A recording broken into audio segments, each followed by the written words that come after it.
We'll call the Tuesday, August 3rd, 2021, Williams County Board of County Commissioners meeting to order. Beth, will you call roll? Barry, Here. Corey, Here. Bo, Here. David is absent. Okay, we have a quorum. We will continue. Let's start with the Pledge of Allegiance.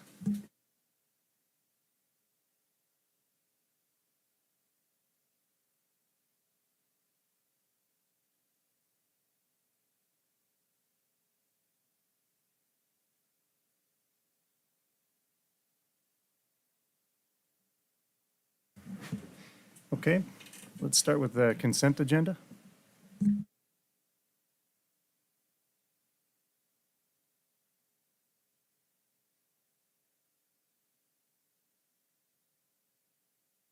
Move to approve. Is there a second? Second. Any discussion? Hearing none, Beth, roll call vote? Barry, Yes. Corey, Yes. Steve, Yes. Bo, Yes. Motion passes. All right. We'll go right to opening the public hearing. We're opening the 2021 Williams County preliminary budget hearing. I'm assuming we have to open it, or do we not? Karen wasn't here in time. 2022, sorry. Oh, And gotcha. then we need to set the hearing. Set the hearing. Yes. Thank you Sorry. for fixing my oof. Okay. And so Christie, what is your recommendation? I recommend that you approve the 2022 county budget. Okay. Are you asking for a date or? Yes, and a date, And yeah. the date. Okay, so on our budget calendar that we sent or set up in May, we had September 21st as the tentative hearing date. That's what we did last year too. We did the second meeting in September. But I need a date, time, and location. I have the date if you pick the 21st. We have the location, which would be here in this commission room. I need a time. 9:30. Because there's another meeting that day, a later meeting. You have the Upper Missouri District Health Unit joint meeting. hearing, joint meeting. So I think last year we did it at 9:30. Yes, we did. Right, we should do it after that likely anyway. That's a budget hearing, I think, so. Okay. So what are the wishes of the board? We need a motion to reflect. Yeah, Yeah. that's correct. Second meeting of the month.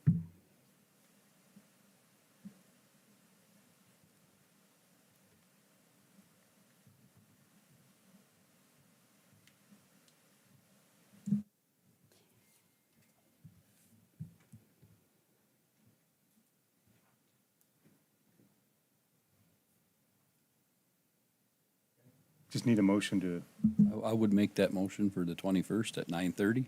okay, in this building, I would assume. Okay, Sure. is there a second? I'll second it. Any discussion? Hearing none, Beth, roll call vote? And is that also approval of the 2022 preliminary budget? Do we need to do that in one, can we do it in one motion, or do we need to do it in two? One is fine. Okay. Okay, second's okay? Okay. Roll call vote then? Corey, Yes. Steve, Yes. Bo, Yes. Barry, Yes. Okay, motion passes. Okay, Thank you you. very much, Christie. thank you.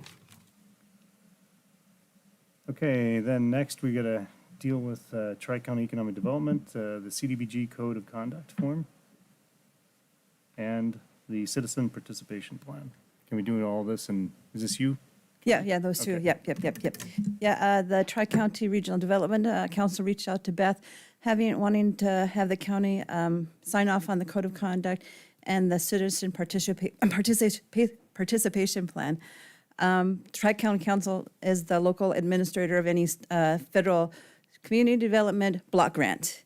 So even though there's not anything pending, they wanted to have these kind of documents on file. And so the Code of Conduct, I tweaked it a little bit so it sort of matches the recent one that we adopted for the local recovery fund from the federal thing, so we're not having two different policies out there. So the code of conduct reflects really what's in our employee policy right now regarding a conflict of interest.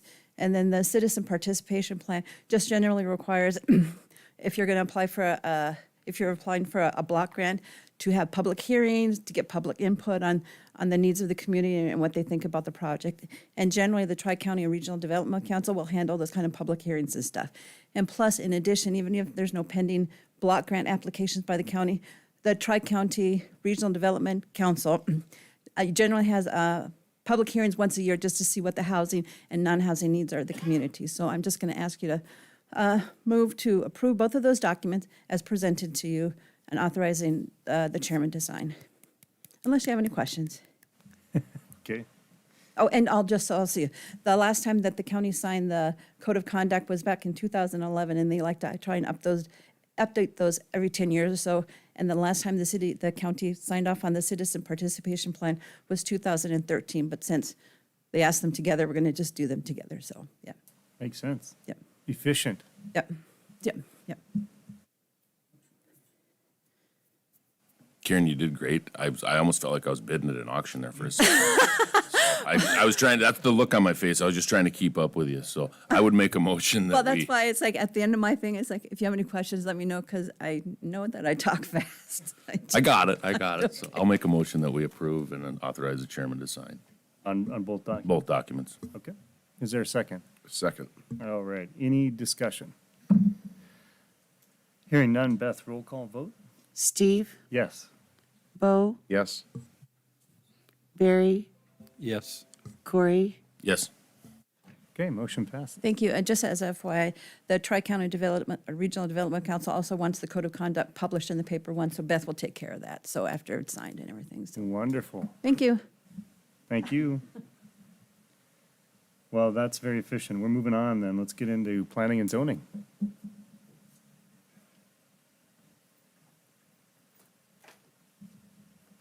Good morning, Commissioner. Sam Miller with County Planning. Good morning, Sam.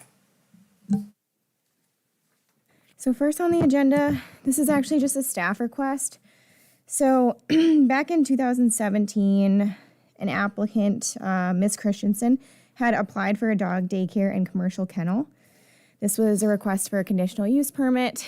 That kennel is still operating. We've never had any issues with it. One of the conditions of the CUP was for annual renewal. There weren't any stipulations on that annual renewal.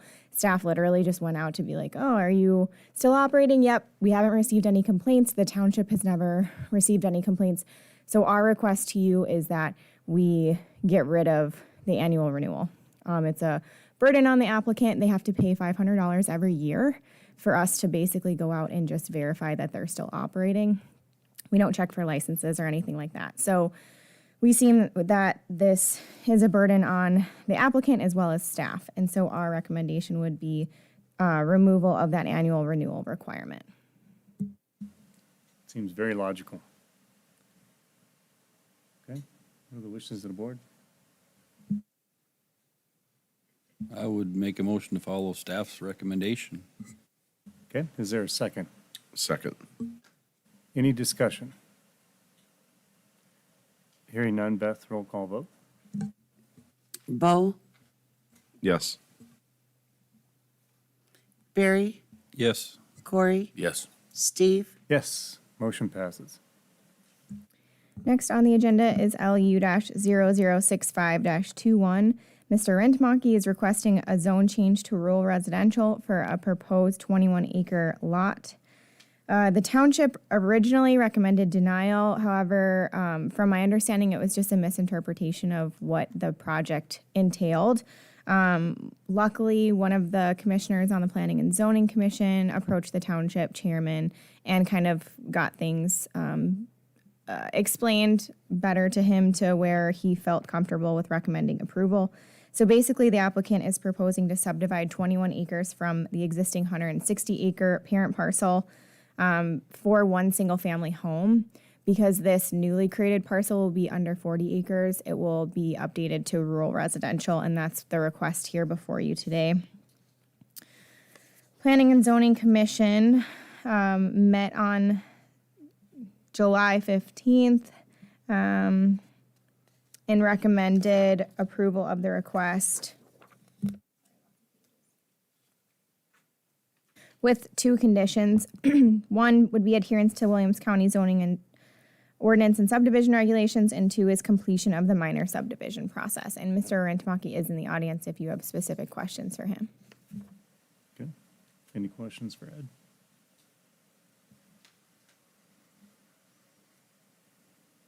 Okay.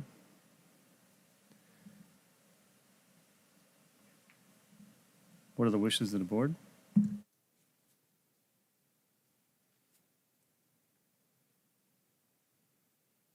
Just so I make sure I have it straight, Rick Sorensen, they sent back denial, but then verbally he said he approved?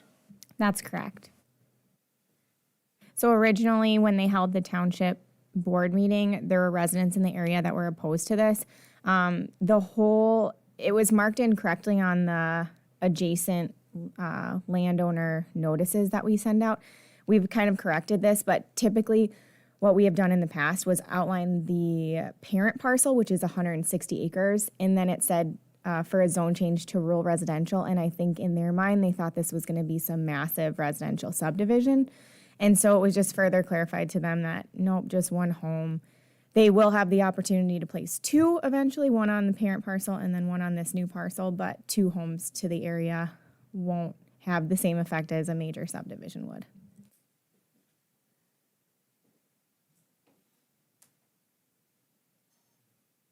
I would make a motion to approve following planning and zoning recommendations. Okay, is there a second? Second. Any discussion? Hearing none, Beth, roll call vote? Barry, Yes. Corey, Yes. Steve, Yes. Bo. Yes. Okay, motion passes. Next is LU-0079-21. Mr. Rentamaki is requesting another zone change to rural residential for two proposed lots under 40 acres. The applicant is working through this minor subdivision process to create two lots from the existing 40-acre parent parcel. The applicant explained that there's a reason for this odd lot configuration. Basically, the owner wanted to keep the pasture land behind the existing home site and maintain access to the 13-acre parcel, as well as remaining access to the home on the property. So planning and zoning had recommended approval of this request unanimously with two conditions. One would be adherence to Williams County zoning and subdivision regulations, and then completion of the minor subdivision. We did receive a public comment letter in favor of this request. Okay, what are the wishes of the board?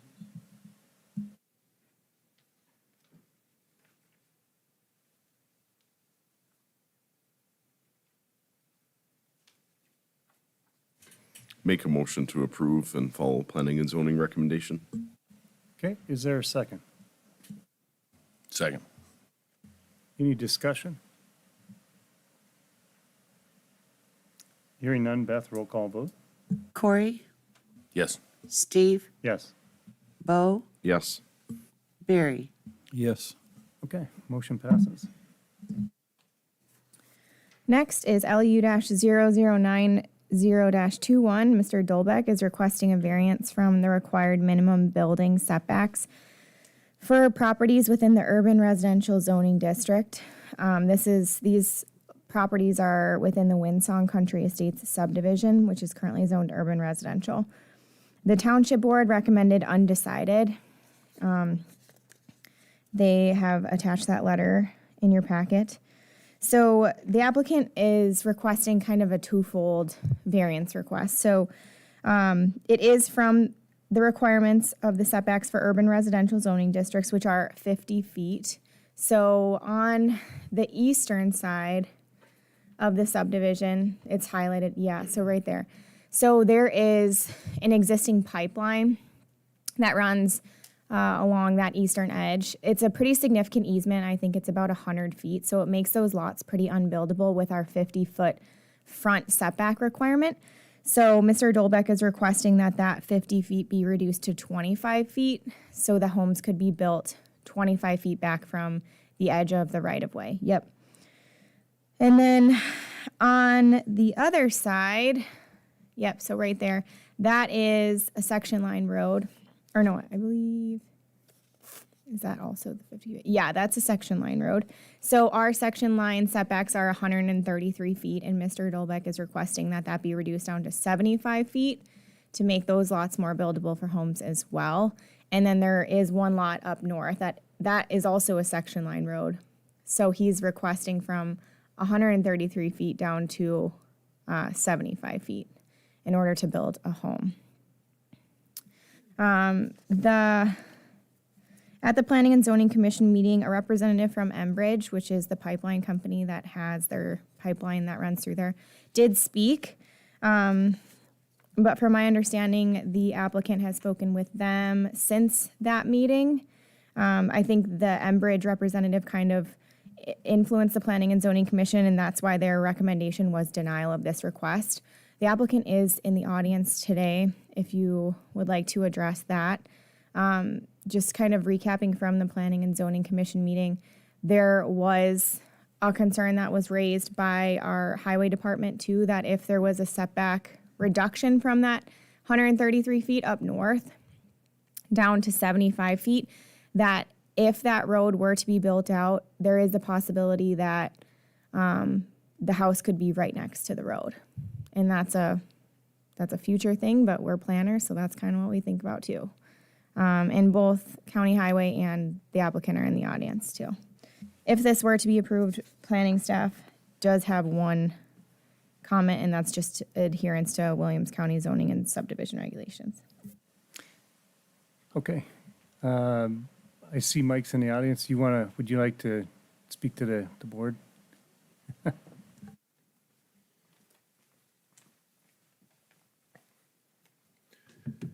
Good morning. Back in 2012, 13, when this plat was designed, we did adhere to the setbacks at that time. If you look at the Google view, you can see that the houses that I have along 60th Street are in that 75-foot setback. I'm not asking anything different than what was signed by the commission and how the plat was designed. Also, the setbacks were 25 feet at that time when I did design my plat. So I understand the rules have changed, but I designed this development and my roads, my setbacks, everything around the regulations that were in place at that time. So I will not be building in any easements. I did meet with Enbridge. We went through to show them where the homes would be built outside of electrical and oil and gas easements. I would design homes that would fit in there. I'm just requesting from the board to honor their word on what was signed and how I designed the plat originally. And for the record, Commissioner Montgomery and myself went out and visited with Mr. Dolbeck at the time that Enbridge was out there. And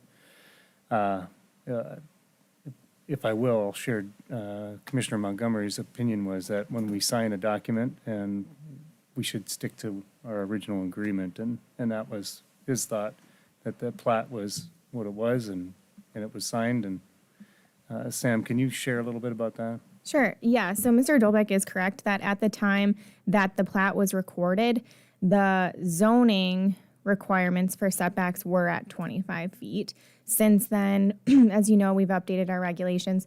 So it is kind of this unusual deal with plats. So easements are recorded with the plat, and so we adhere to whatever the code was back then. We follow that code now. However, setbacks are kind of more fluid, and when they get updated, we have to abide by those when he submits a building permit. And that's kind of what happened this time was Mr. Dolbeck had submitted a building permit and they didn't meet our current regulations. So that's hence the request today. Understood. Okay. Any questions from Mr. Dolbeck? And Dennis, would you like an opportunity to? Okay. Wayne? My comment is the 75-foot easements for the township roads are on the plat. You're getting a lot of this from the background. Okay, can you hear me okay? Yeah, the 75-foot easement for the township roads are on the plat. And what he's requesting is the setback to 75 feet, in which case then they would be building on the right-of-way line. And 60th Street is under construction now, and the area will be built out eventually. So that's my But, comment. Is that the How do we- north one? Yeah, go ahead. Is that just the north one where we were talking No, about? the north one as well as the west one. Both of them. Yeah, that one as well as the north one. And the 75 feet easements are on the plat. Yep. Yeah. And what do we do about the houses that are already built in there? I don't understand why there would be houses built within the 75-foot easement. If that happened, the easements are on the plat. It shouldn't have happened. The easements are not on the plat. No, the easements are on the plat. They are on the plat. The homes are outside of the 75-foot easement. They're inside the 133-foot. Oh, that's what we're talking about. Yeah, Okay. he said he built within the easement, is what he Okay. said. Yeah. Okay. Yeah, so setbacks and easements are separate. So the 75-foot easement is for actual physical expansion of that road. Sure. And then the setback is just kind of a buffer space between road and house. Understood, okay. Any additional questions? Again, when we visited out there, it was David's opinion that we honor what we say. If we don't do that, then what do we hear? Well, and I agree that we need to honor what we say, but is there any way we can put in there so we don't have this conversation when that road gets built out? Because then we're gonna have 20 people in here saying, well, it's gonna be right behind my house where the road's gonna be. And that's my only concern. I agree, we honor what we say, but is there a way to tell them, this road gets built out, it's gonna be in your backyard? Yeah, please.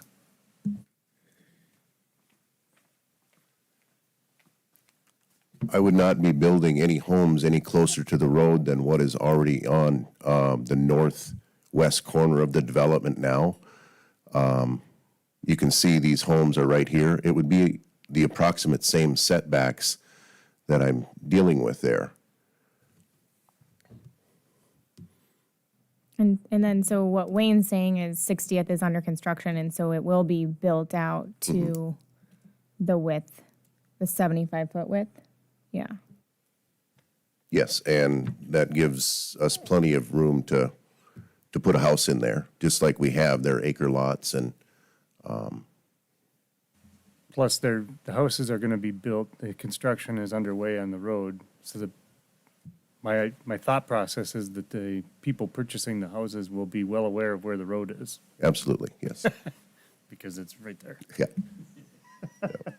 And if Yeah. there's no wool being pulled over anybody's eyes. no, they have it all flagged in and it's really still in the ditch Okay, is where the flags are, where they're expanding the road to. The existing ditch that's there, it's just making it a little bit wider. okay. Any other questions or thoughts or feedback? Is this still public? Yes. May I submit written testimony to the board? Certainly. Do I give one? Just state your name for the record, please. My name is Greg Demi. I represent Enbridge.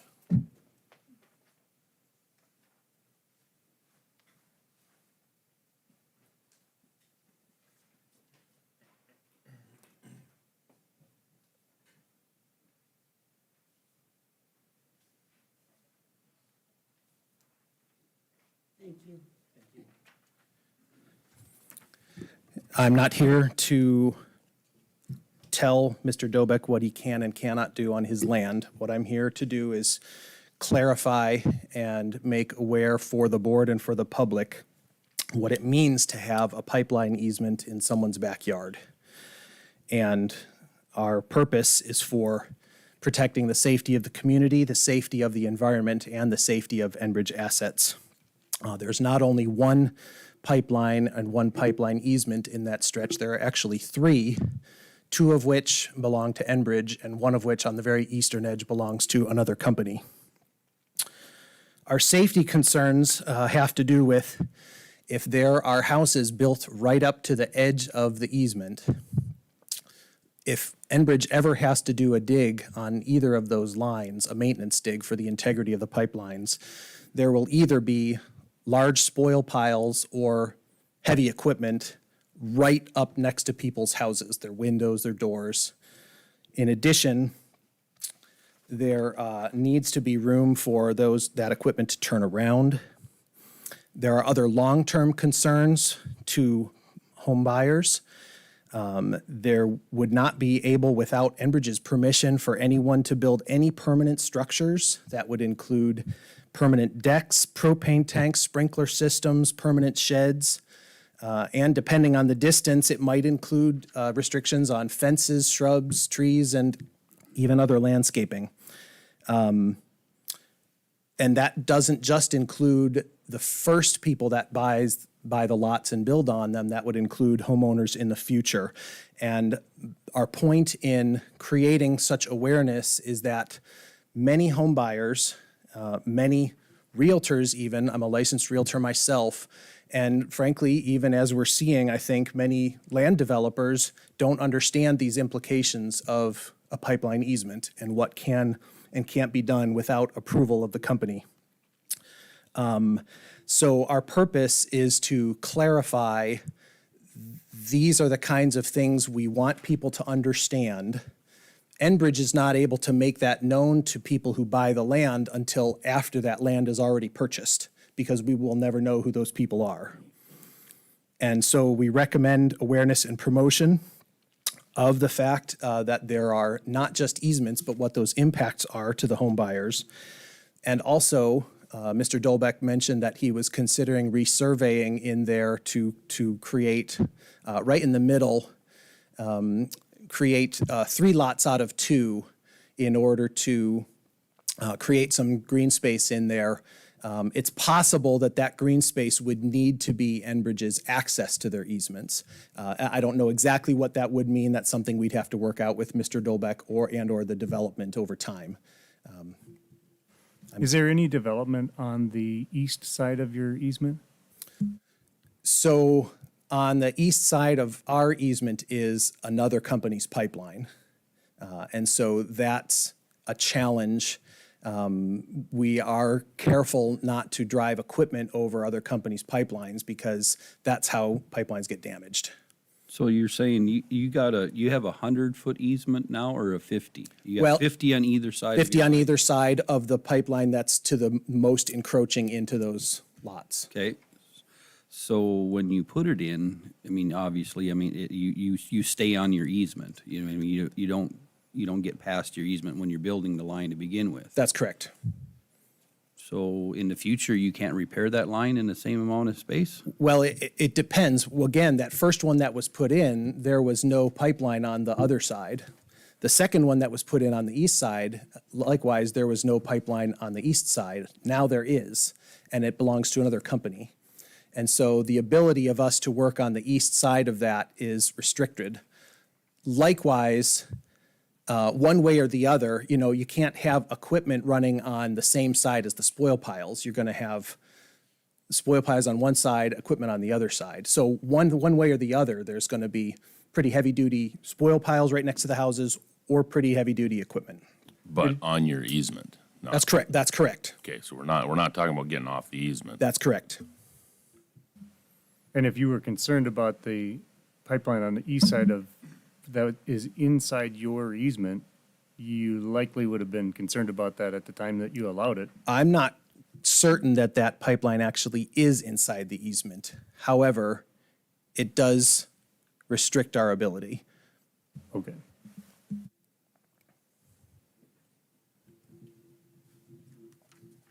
Mr. Dolbeck, would you mind maybe addressing some of those concerns? It seemed to me that it was These concerns were brought up in a meeting that I had with, I think there was 6 to 8 different Enbridge people out there. They've got a 100-foot easement. The other easements are 25 to 30. They've got a lot of room. I actually requested back in 2014 to see if they would go back down to their 35-foot easement, to 30 to 35-foot easement like all of their other pipelines. They rejected that. So I'm actually just asking to be able to build on my property. I understand there was an easement there at the beginning. I don't think I don't believe an oil company can set the standard for people where they build and where they can't build. I have built over 200 homes here in the county, and I've built up against different easements in the past. People know that. Realtors have to disclose that by law during any purchase agreements, resale agreements. It's all listed on there. So I don't see where, I understand their concern, but they've got 100 feet. There's a lot of room for them to work on their pipeline and do whatever they need on their pipeline. And so when new homeowners build out there, they would build a fence up to the easement? Is that what they would do typically? They just, like I said, Enbridge was talking about working with each individual homeowner. They just don't want them drilling holes in there. You can put a shed back there, you just can't put footings and a foundation in. Stuff that's removable or movable, swing sets, things like that. It can be a person's backyard. Okay. And if they do ever have to come back in, people need to understand that they have to fix their pipeline. And if it's a fix, I don't think it's ripping up the entire pipeline, the whole hundreds and hundreds of feet. I mean, that's close to a half mile of pipeline in there, so. So will the homes be like right on the edge of that 100-foot easement? Some of them will be, I can have them anywhere from 5 to 12 feet away and still go within my 25-foot setback. Some of them actually can be 20, 25 feet away. I've got 2 lots that are in question that are very tight, and those will be up against it. The ones that I'm actually looking at trying to split into 3 and either donate a park or sell a green space to Enbridge for access, which they've actually offered if I put something on the table for them to be able to get back in and work on their pipeline, so. Could they not access, I mean, if there's 3 lines running to the north and south there, couldn't she come off 60th and come straight down? Absolutely. Yeah, that's what they've done in the past, yeah. Right, and, I mean, I'm just don't understand why, if you have a 100-foot easement, that's your 100-foot easement, but now you're saying you can't be close to the edge of it, well, then you really want a 125-foot easement, or what's the point here? Again, we want people to.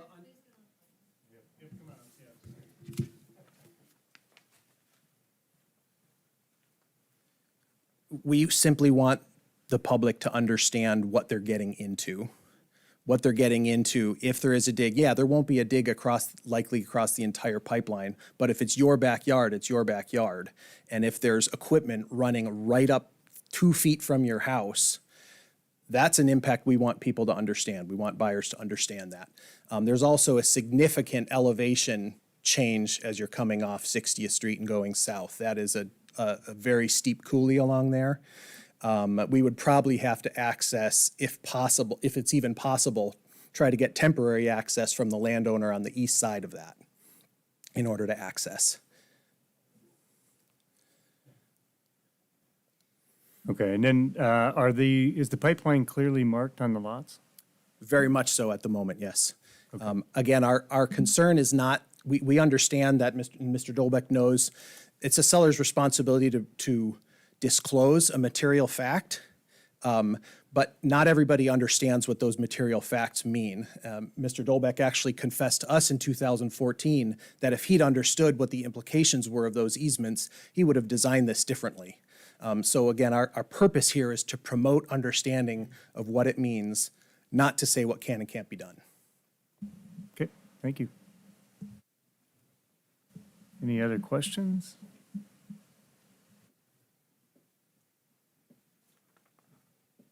Are these high-pressure oil lines? I mean, if there was a spontaneous rupture of some kind, I mean, what are we looking at here? I'm a little more concerned about the actual houses next to high-pressure oil lines. Yes, these are high pressure. The lines are crude oil. I cannot say what pressure they run at, but they are high pressure lines.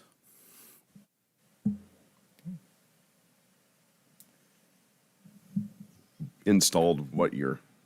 I mean, I see the other ones. When was yours installed?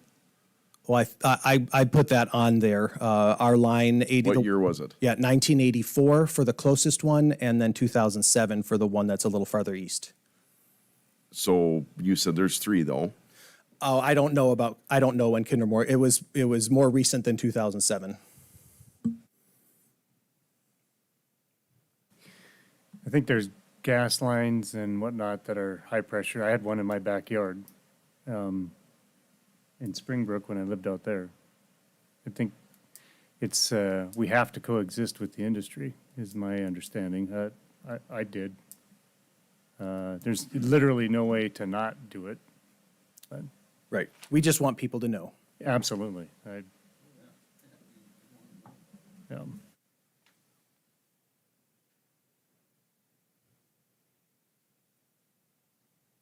Okay, any other questions for anybody?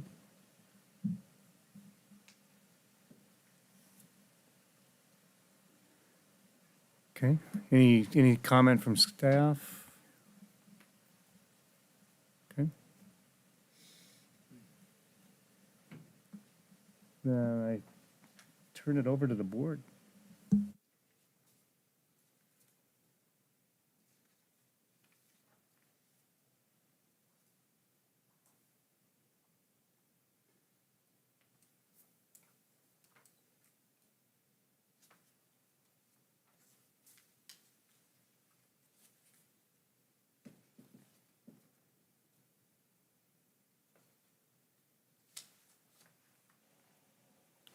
Well, I don't really see where, I mean, we approved this before, in the past, and then the ordinances changed, but if you're out, he's gonna have the buildings are not going to be, on the, you'll have room, the 25-foot setback, plus they got half of the 100-foot easement, so there's gonna be 75 feet, or they have 50 feet to work with. You got half of that for a setback. It might be kind of annoying while they're digging out there, but other than that, I don't really see, it's not it ain't the worst thing out there. Mr. Chairman, just to clarify really quick, so the setback is from the front. There is no setback from the easement. So they could build a house right up to that easement line. So it's a front setback. They're asking for a reduction from the front setback. So Yeah, for- if he doesn't get the front setback, he can't build a house in there. right.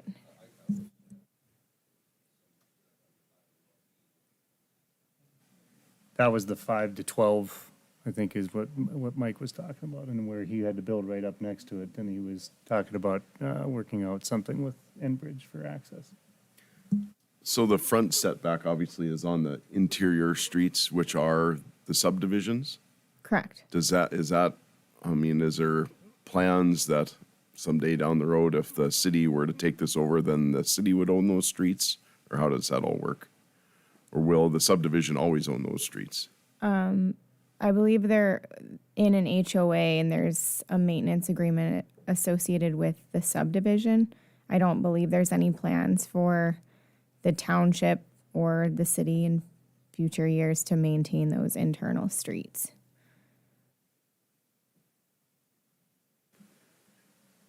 Mr. Dolbeck, do you maintain those roads? Is that?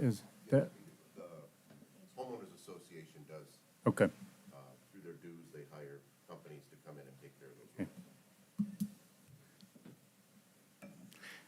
roads. All right, Lindsay. Win some, you lose some. Yeah. Lindsay's encouraging everybody, if we have comments, to bring to the mic, simply because if there's anybody online, that way they can hear. So. Yeah, and the camera only shows the front of the room, she says. Hey, Lindsay, could you approach the mic when you have a comment?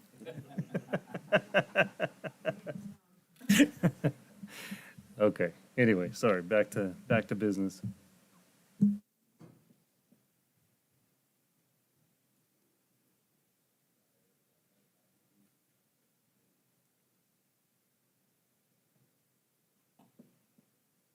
I would make a motion to approve the variance for the building setback requests. Okay, is there a second? I will second it. Any additional discussion? I guess my only comment would be, it's pretty tough to make somebody do this with the right numbers and then change it. So that's my reasoning behind it. We made the rules, so we move on with it. Any additional discussion? Do you want to include the two recommendations from planning and zoning, if approved? Yes. Okay, is that good on the second? Okay. Okay, any additional discussion? Hearing none, Beth, roll call vote. Steve, Yes. Bo, Yes. Barry, Yes. Corey. Yes. Okay, motion passes. Thank you. Okay, next on the agenda is LU-0093-21. This is a request from Mr. Rentamaki for a zone change to a rural residential and a variance from the minimum lot size required for rural residential zoning districts. The applicant is working through a minor subdivision process to create 1 acre parcel to encompass the home. This property is in a very rural part of our county. The minimum lot size for rural residential zoning districts is 5 acres. However, they are requesting 1 acre. From my understanding, this is due to financial concerns. 1 acre is more appropriate for them in this case. So that is why there is a variance associated to this zone change request. Planning and Zoning Commission recommended approval of the request with the following conditions: adherence to the 2015 Williams County zoning ordinance and subdivision regs, and completion of the minor subdivision process. And Mr. Rentamaki, their surveyor and the applicant in this case, is in the audience. Okay. Any questions for Mr. Rentamaki? Also, just a point of clarification, the box that's showing on the map, our aerial isn't always spot on. Mr. Rentamaki at the last meeting had said that he'd gone out there and surveyed in the box. The newly created parcel will encompass the existing home. Right.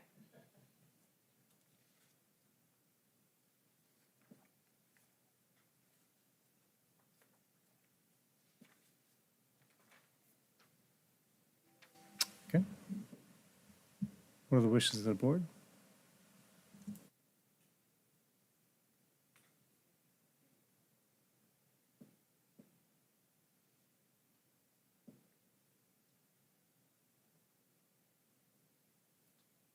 Make a motion to approve and follow planning and zoning recommendation.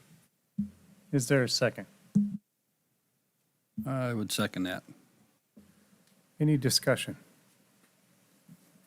Is the 1 acre going to be sufficient for Upper Missouri for the septic? Their minimum is 1 acre. Yeah, good to know. Okay. Any additional discussion? Hearing none, Beth, roll call vote. Bo, Yes. Barry, Yes.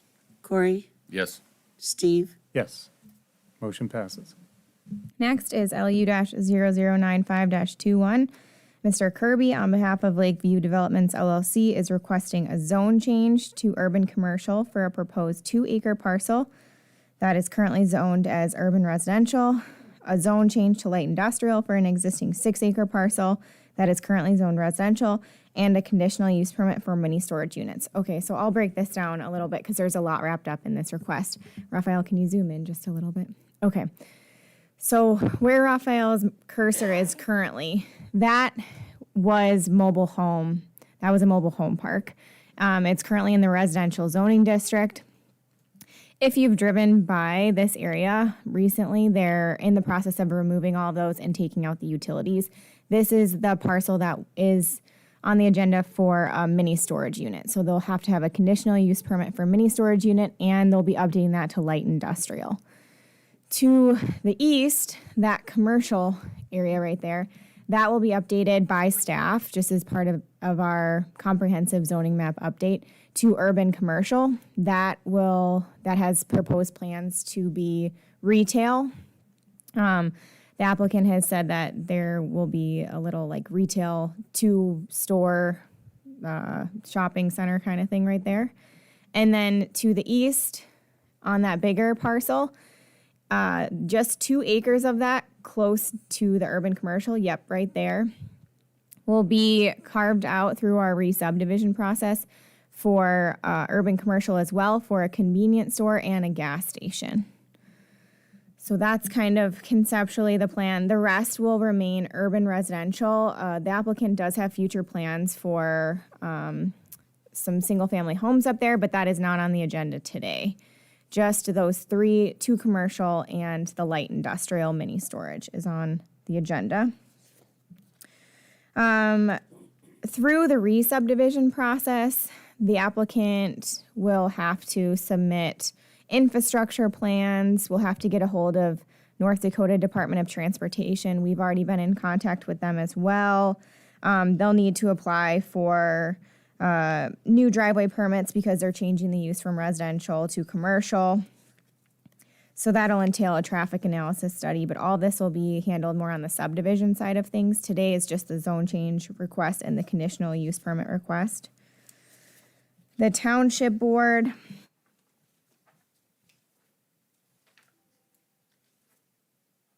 has commented, and they left a comment as undecided. So staff followed up with them. And it seems from my conversation that I had with them, as you all know, there's some water and sewer issues down in Trenton. They're currently working through the expansion project to get more water into this area. That has not been finalized yet. However, these requests for land use will require minimal water and sewer hookups. So that didn't seem like a huge concern to her at that time, or to the chairman at that time.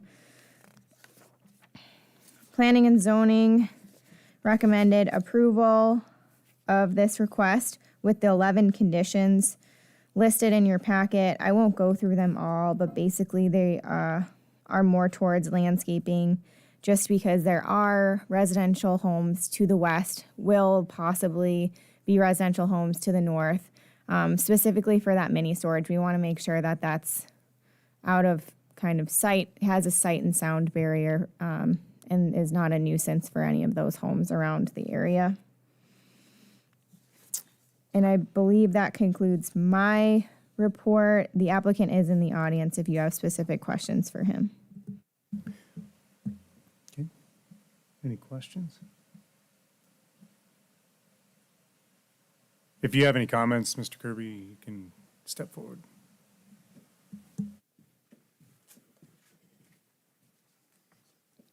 Name's Eric Kirby, and basically we agree with the staff report and we can meet the conditions, so hopefully we can get it approved. If there's any questions, I'll answer them.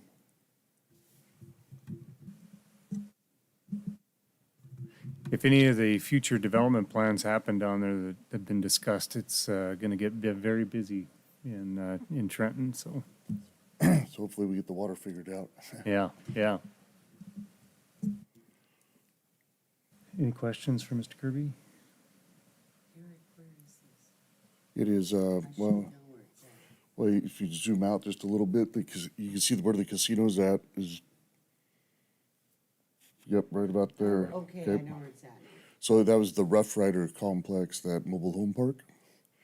And them units are almost all gone. I haven't been out there this week, but they're going fast. I remember. So the net water usage right now is gonna be a big deduction in the water demand for going commercial than what the mobile homes were. But that's why the residential we're holding off on until we get the water and the sewer figured out in Trenton, which there's other developments in Trenton waiting to happen too, so.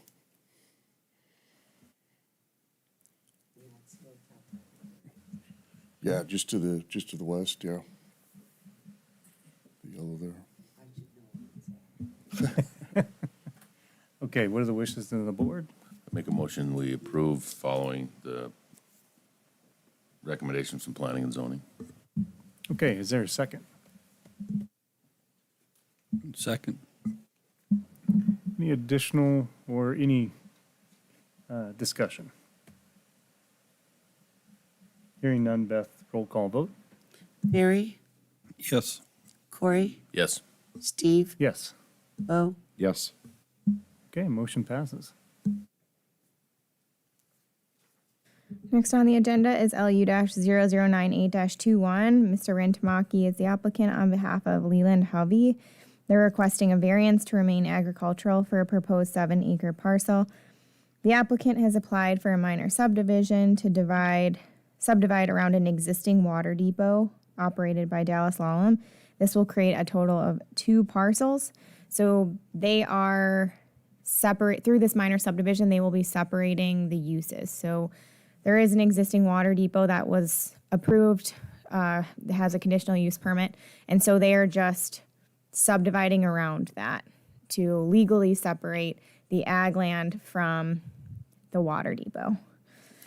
No comment was received from the township, and Planning and Zoning recommended approval of this project with our 2 typical conditions to completion of the minor subdivision process and adherence to our Williams County zoning and subdivision regulations. Okay. If the applicant's present, or Ed, I guess. Any comments from Ed? Okay. What are the wishes of the board? Make a motion to approve and follow planning and zoning recommendation. Is there a second? Second. Any discussion? Hearing none, Beth, roll call vote. Corey, Yes. Steve, Yes. Bo, Yes. Barry. Yes. Okay, motion passes. Next is LU-0086-21. Mr. Steernagel, on behalf of Lund Oil, Inc., is requesting a conditional use permit amendment to allow for the addition of 8 50,000-gallon bulk fuel storage tanks for the purpose of sale on a 6-acre parcel. This property is currently zoned industrial, and with the new update, will go to heavy industrial, I believe that it is. So in April of 2021, the applicant was approved for a conditional use permit for the storage of bulk fuel. This permit granted one 60,000-gallon propane tank. There was a misunderstanding, I think, between the applicant and the approval letter that a conditional use permit would just allow him to store multiple tanks on that site, but in essence, that permit only granted him one 60,000-gallon storage tank. So today, this request is a CUP amendment for the addition of 8 more 50,000-gallon bulk fuel storage tanks. So 3 of those tanks will be for methanol, 4 for diesel, and 1 for gasoline. The addition of the tank should only add around 3 to 4 more trucks per day. The site does have an approved stormwater management plan with stormwater facilities. The proposed construction is not increasing the impervious surface area. We went out to the site and the whole site is gravelled. I reached out to Williams County Fire Inspector. He attached a letter. The applicant will have to apply for the storage or the bulk fuel storage application through his division. And I reached out to the Williams County Emergency Management Director for comment. He didn't have any comment on this project. A condition was added to staff conditions to include traffic associated with the project must be operated within the posted speed limits. I think there was a concern at the Planning and Zoning Commission. Neighbors had come up with concerns about speed in this area for some of those tanks coming or those trucks coming in. Not necessarily speaking about Lund Oil in general, just tanks in the area or trucks in the area have a tendency to speed. So that was a condition that was added to the staff report. Other conditions include a plan inspection and approval by the Williams County Fire Inspector. The applicant will have to file a North Dakota Tier 2 report for hazardous chemicals preparedness and response with North Dakota Department of Energy Services. The construction must begin within 18 months of approval or the county can revoke the CUP. Primary access must be taken from 49th Street Northwest. And all traffic associated with this project must obey speed limits. And then all conditions placed upon the original CUP apply to this CUP amendment. And the applicant is within the audience if you have specific questions for him. Okay. I can attest to 141st being a drag strip. Yeah. And that was mentioned at the original CUP, and that's why primary access was requested to be taken from 49th. Yep. Okay. Any comments from the applicant? Okay. What are the wishes of the board? Well, even just going off the comments from the township, there's already 2 of these out there without any complaints. It's been going all right. So I would make a motion that we approve following planning and zoning. Okay, is there a second? Second. Any discussion? Hearing none. Beth, roll call vote. Steve, Yes. Bo, Yes. Barry, Yes. Corey, Yes. Motion passes. And then finally on the agenda is an ordinance amending 2015 zoning ordinances, which would amend Appendix D and Appendix E. So recently, the Office of State Tax Commissioner has recommended to the City of Williston Finance Director that the city should strongly consider annexing the XWA property into the city. That's the airport property. Upon receiving this recommendation, the city and county discussed the matter at their liaison meeting, and the county officials involved in that meeting were supportive of the annexation. In April, the Development Review Committee was presented to the proposition to the city to annex in the airport, and they were supportive of this idea. In June, the ordinance was approved. So thus, we had to amend our existing ordinance to reflect the changes that the city made. So that's what's before you today, and our talented GIS staff put together some maps that also reflect those changes. These will be added into our existing 2015 zoning ordinance. Did you mean to say the award-winning GIS cadre? Yes, that's what I meant to say. Raphael did a really great job on putting those maps together, so we're appreciative. Yeah. They do a great job all the time, right? Okay. What are the wishes of the board?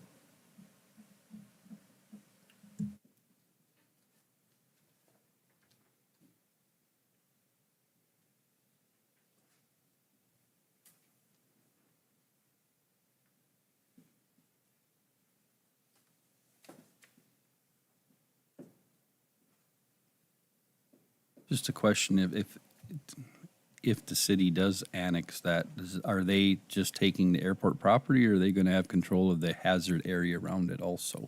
So it would just be the ultimate airport property. It's the green, kind of made it consistent on all 3 maps. The green area, and then along the right of way, because it has to touch city limits. So there's that green strip that is around the road, as well as just that ultimate airport property.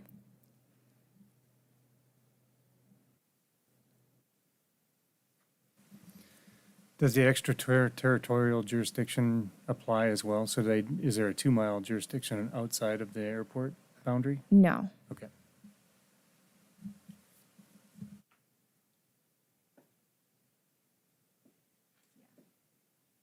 Raphael's kind of showing it on his screen right now.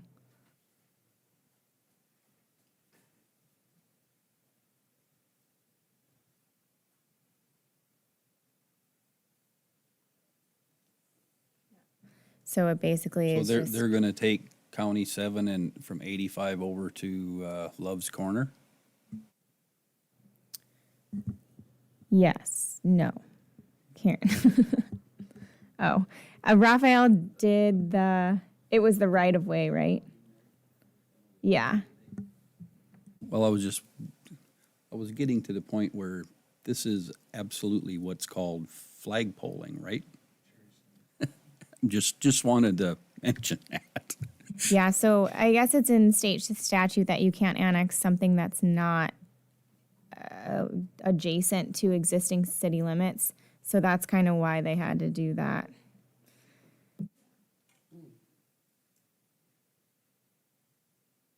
But nothing really jurisdiction-wise is changing because they were in.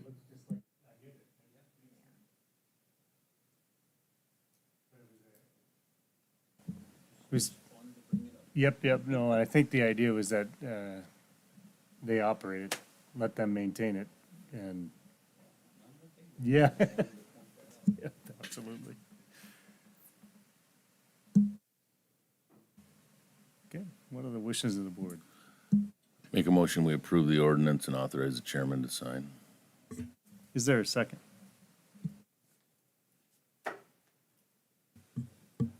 Second. Any discussion? Hearing none, Beth, roll call vote. Bo, Yes. Barry, Yes. Corey, Yes. Steve. Yes, motion passes. Thank you. Thank you. Okay. Beth, you've got the state highway project? Oh, all this is just something that I sent you guys out in the mail. And it's just, where the North Dakota DOT in cooperation with the Federal Highway Administration is proposing a roadway improvement on US Highway 2 between the Montana state line and US 85 in Williston. So it's just if there's any comments. Good. And the park board got one, the water board got one, so. And I have the letter here if anybody wants to see it. Okay.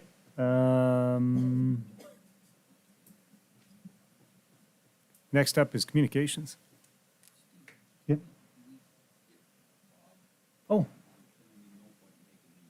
Yeah, no, I apologize. My apologies. We're gonna, okay. Where was that on? Was it further down? Oh, for heaven's sakes. My apologies that I missed that. I just bounced right over it. Okay. Yes, let's discuss Mr. Sheldon's waiver or variance. Do we want, how do you want to proceed on that, Barry? Maybe Sam or Cameron want to ballpark it or, Okay. Good morning, Commissioners. Cameron Heimer, Development Services Director. We're not exactly positive what Mr. Sheldon is asking for, so we're probably best to have him speak first, and then we can Okay, figure it out from there. sounds great. And Mr. Sheldon, my apologies for jumping over you in the agenda. I did not do that on purpose. But please come up and let us know. Use this, it's easier if you use this one right here. And then just state your name for the record, please. Good morning, Robert Sheldon. We recently bought a lot down by Red Mike there. It was a Matson lot. And we didn't buy it with the intention of building a house on. We bought it with the intention of, just coming down there in the summer, spending some weekends or maybe a week down there on the lake. And we wanted to put in a bathhouse so I could put my pressure tank in for the well and hot water heater and a bathroom and a shower and maybe a washer and a dryer. And in the future, if somebody would build there, we would, probably a water softener in there. And according to the planning and zoning, the largest building I'm allowed to put there would be like a 10 by 12. You really can't fit all this in there. I'd like to put a 10 by 16 bathhouse or building to put this in.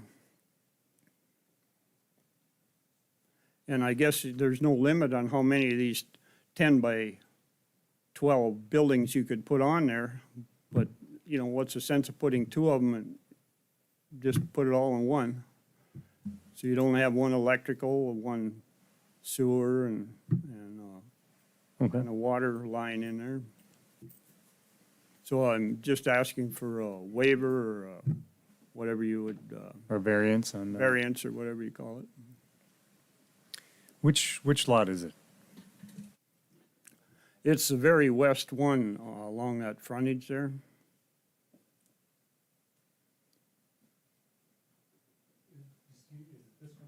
That would be it.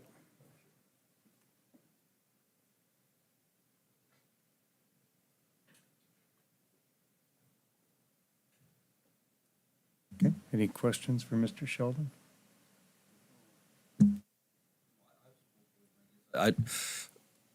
I'm kind of in the same mind frame, you know, why would two 10 by 12s be allowable, but one 10 by 16 or 14 isn't? I mean, it seems to me like, you know, we, meaning, you know, who, the building code or somebody came up with that particular one, why we couldn't have a little bigger, or is there some good reason we can't, or I don't know.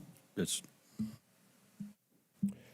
Doug Lawlem, our building official, is in the audience, and I will have him touch a little bit on the building side of things. But I will say, as far as development services as a whole, there's probably two issues at hand here.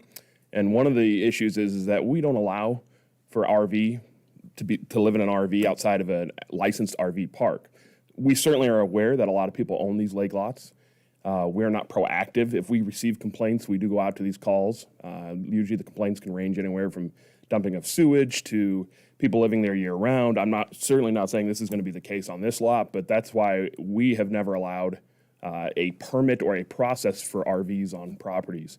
Of course, anything 3 or more RVs would then kick in a state licensing process as well. If you remember, I believe it was in the summer of 2019, we had a similar situation out at Little Beaver Bay in that subdivision where a gentleman wanted to park an RV, only use it occasionally.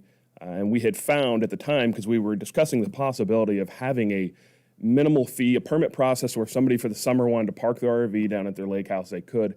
But we found a lot of these subdivisions have different covenants and restrictions that they enforce that don't even allow for that. I'm not sure on this one because, again, the county doesn't enforce private covenants, but we realized that would really muddy the waters if we were trying to allow something that covenants didn't. So we kind of just backed away on this, and we keep it as a complaint-based situation only. So that is part of the reason why the building permit request was denied, and we had let Mr. Sheldon know if it is under 120 square feet or less, he doesn't need a permit. He can move forward as it is. But I will have Doug talk a little bit more on the permitting process and the reasoning for that.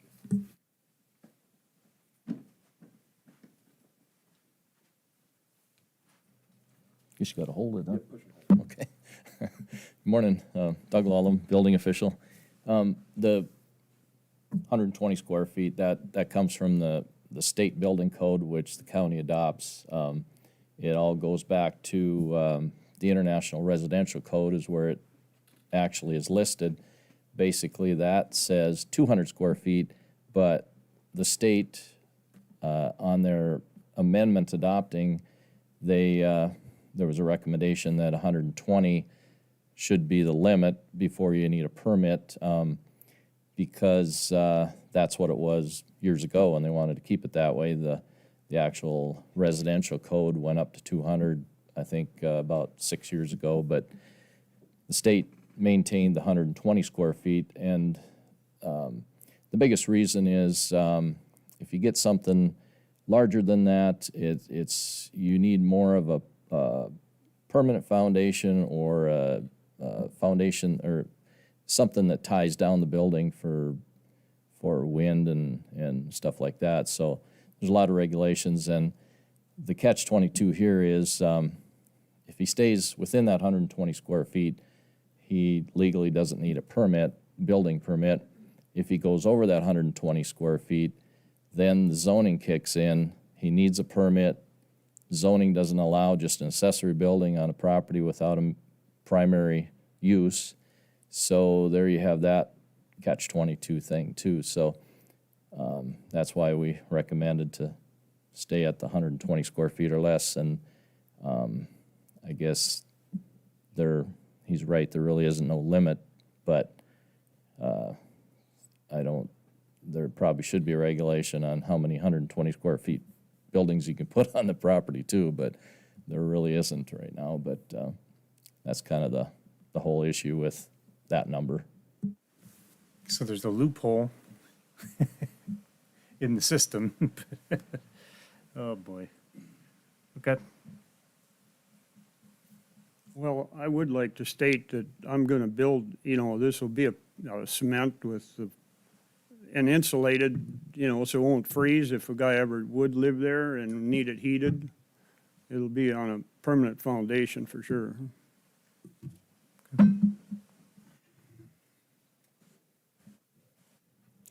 I guess my thoughts or recommendation would be that if he is granted to be able to go forward and build something larger than 120 square feet, that he still has to obtain a building permit so we can inspect the footing foundations, and that as the director, I'm going to say I disagree with it, but possibly a waiver for the zoning side of things. That way he can still come through the building process and get that done correctly, because what would happen is if he's granted a waiver from everything, he would no longer have a building inspection. He would also not have anything to do with zoning. On with that as well, I would say that this bathhouse should not be connected to any type of RV or allowance of an RV, because that just goes directly against any allowance within our ordinance, and that has been a problem through the years for us. And again, I'll restate that we're complaint-based only. We realize these lake lots are nice to park your RV on the weekend. A lot of people do it. However, when we get complaints, we do go out there and inspect them, and that's not too often anymore. Most of the complaints are coming from these man camp style situations, but yeah. Hopefully that I didn't muddy the waters even. Thank you, Cameron.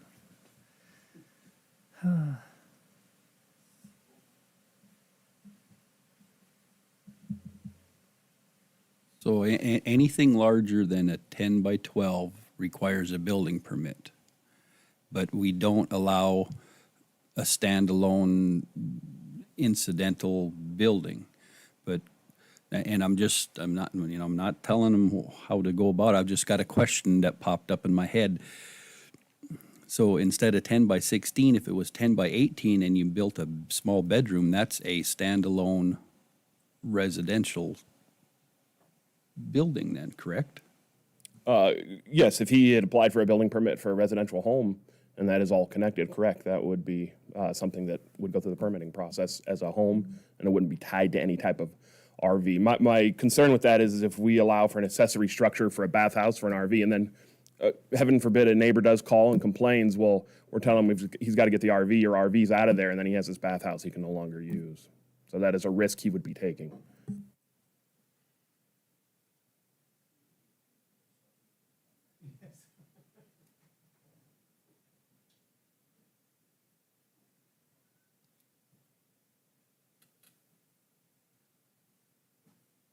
How big a lot is it? It's 200 feet deep, from the center of the road to the core line, and it's 177 feet the other way. Okay, so is it an acre or not? No, it's a little shy of an acre.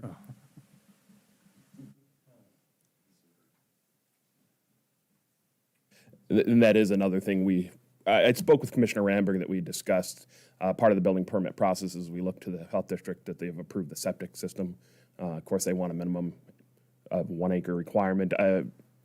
Commissioner Ramberg did mention that he was possibly going to seek an agreement or an easement from a brother for additional room for that. Yep, that'd be just like the drainage, or not drainage easement, but the same thing we got up at Blacktail. There's several of them across, and not to, because I think Upper Missouri requires, well, I think that ain't quite. It's like 40,000 square feet or something like that.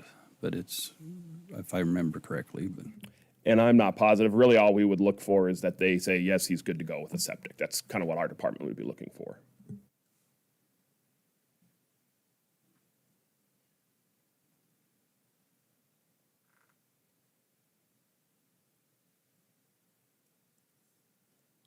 Yeah, we did deny a variance. There was a request for a variance from Chad Davis, it seems to me, just north of town, and he had 3/4 acre lot, and it was denied. So that was it was a couple years back. It's by the Red Barn area out there. And then, part of it is like these lakefront lots. I mean, you're kind of, because you're butting up against the river, obviously, so you can't just, you don't have access to as much land as you know, if you're out in the middle of nowhere, right? But there's so few of these lake lots that I don't really see this being some wildfire gonna take off on us. I Agree. It'd be nice if there were more. it would be really nice if there was a bunch more of that, but So, just out of curiosity, if he had to build two 5x8 sheds that would be under the 120 square feet, how close together could they be? We wouldn't even regulate that through zoning or building. So, I mean, if they were touching or somehow connected, then that would change. But as long as they were spaced apart where they're not touching. Of course, I wouldn't recommend that, but yes.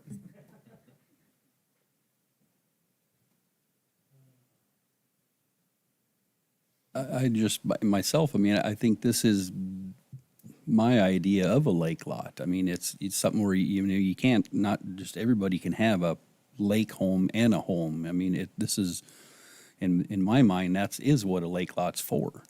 But I guess we've painted ourselves into a corner with our rules.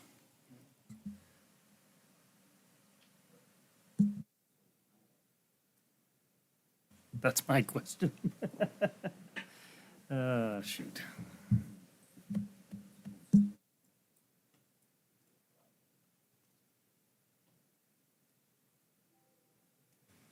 So there is no house on this? No. It's just a vacant lot?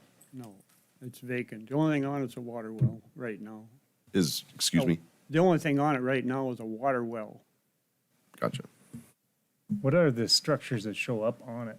Is that, They're all RVs. oh.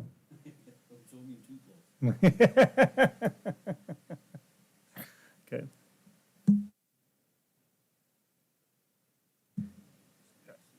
And again, the process to permit a public use, or is it a public use CUP, a conditional use permit for RV? And then there's permitting, and then you have to have the septic system, and then that's where you run into all. Correct. We at this time, or I shouldn't say at this time, really since things took off in this area, have never allowed for temporary housing like a single use. It's only been in designated man camps or designated RV parks licensed by the state. Because as I'm sure most of you remember, I was at the time, go, 2013, 2014, it was nonstop calls and complaints for single RVs on properties. That has died down a lot recently. And this certainly doesn't appear to be the situation, but that's why I again would say that we are complaint-based.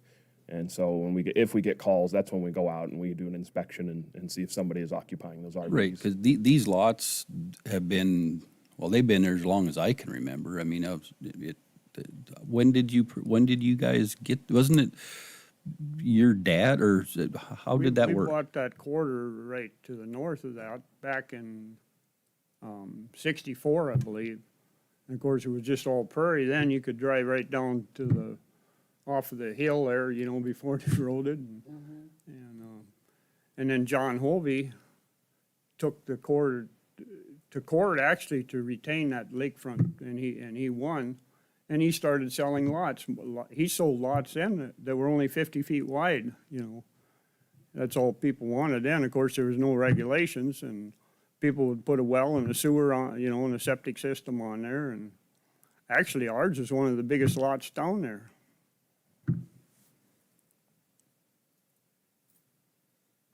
And so the other lots would have been grandfathered in, or how? Yeah, they're all grandfathered in. What specifics of non-conforming, like as far as the septic systems? Septic, yeah. Most likely, yeah, the health district at the time didn't have a permitting process for that. Of course, we've found now as things moved along and things grew out here that I think the health district had seen a lot of issues with either bleeding into well systems or whatnot. One of the first calls I remember being on when I was first hired with the county was a septic system overflowing onto a neighbor's property, and I walked right through it and I learned real quick it's not mud. So there's reasons why now we have regulations in place for septic systems, or I should say the health district does. But that would be correct. In the 60s, 70s, they would just put septic systems in. May have been done correctly, but there was no oversight or regulation on those. So what happens if somebody needs to redo a septic system at this point with an undersized lot? Do they still fall under those rules, or does the health district then deny them rebuilding them? They can do whatever they want now because they're grandfathered in.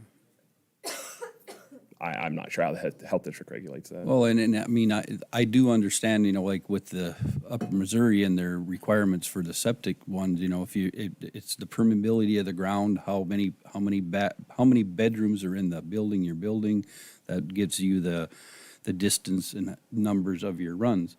They're sitting on 100 feet of sand. There is no problem with permeability there.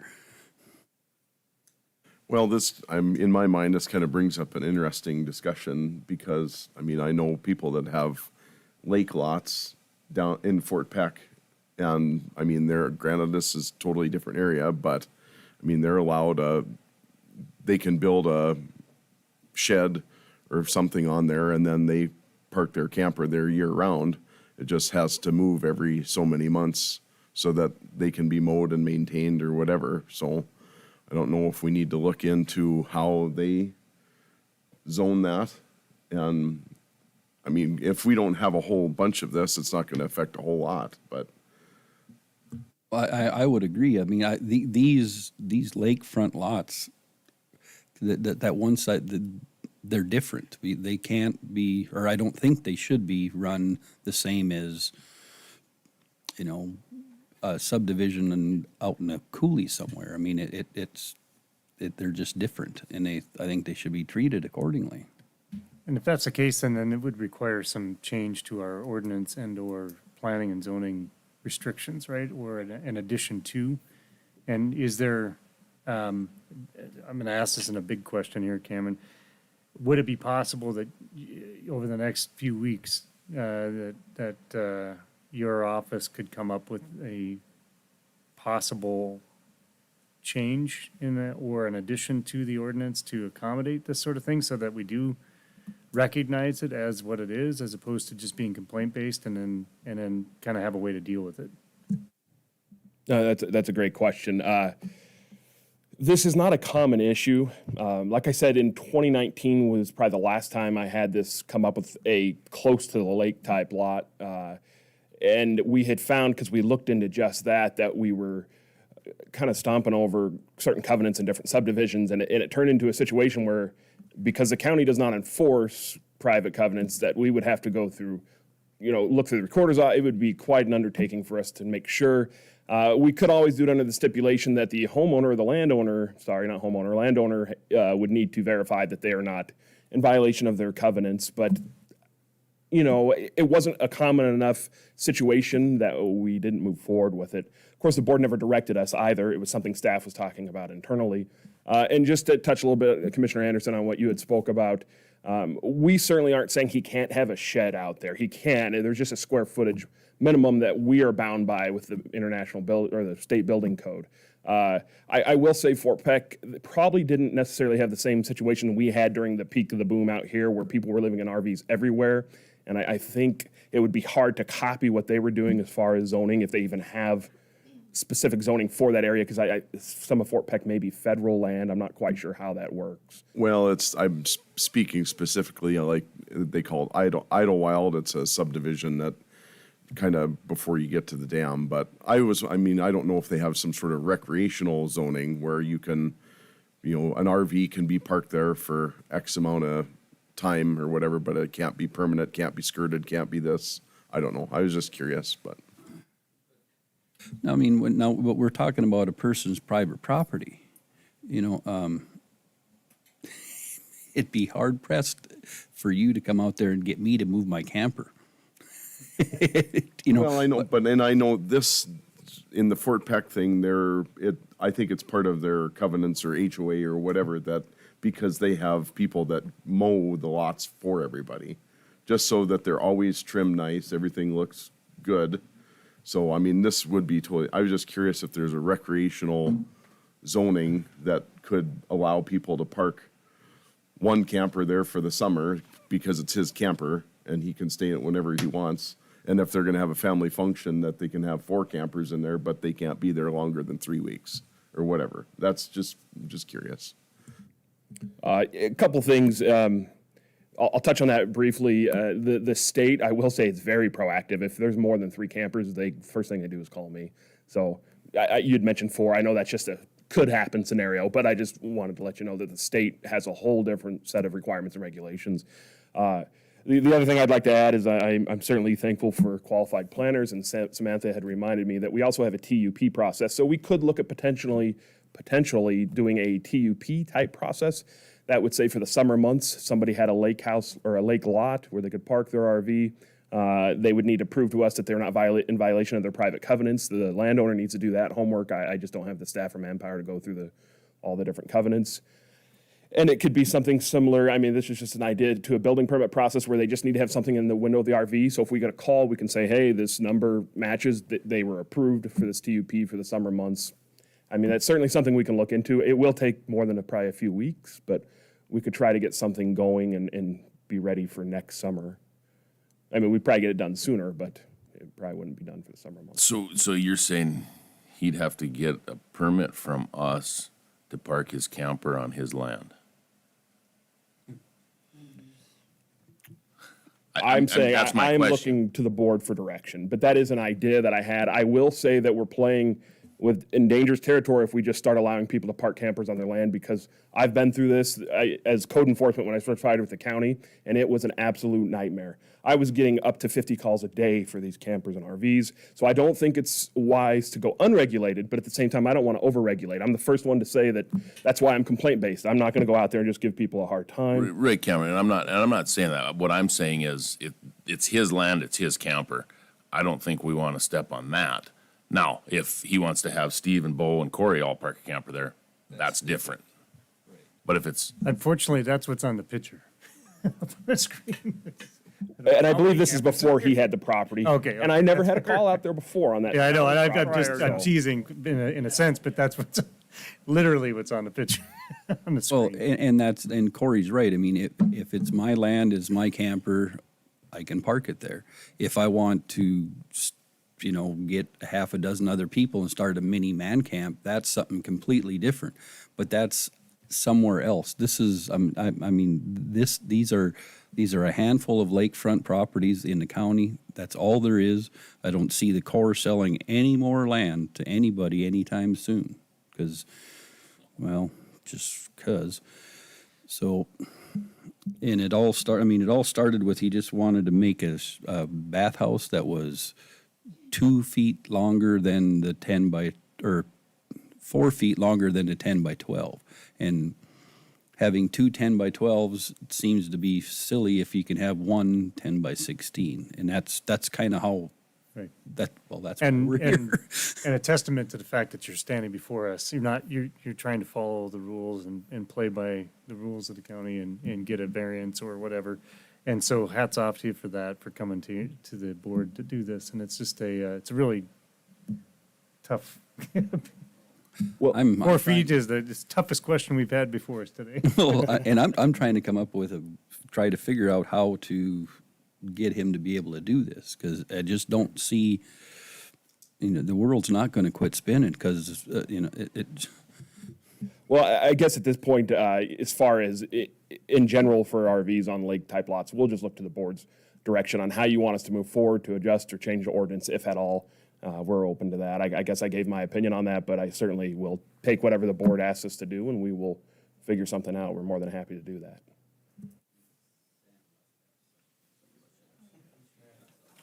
I was just brainstorming. So a lot of these lots, as Mr. Sheldon has mentioned, are non-conforming. They're under the lot size requirements for Upper Missouri. We would never allow for a lot to be platted under an acre now.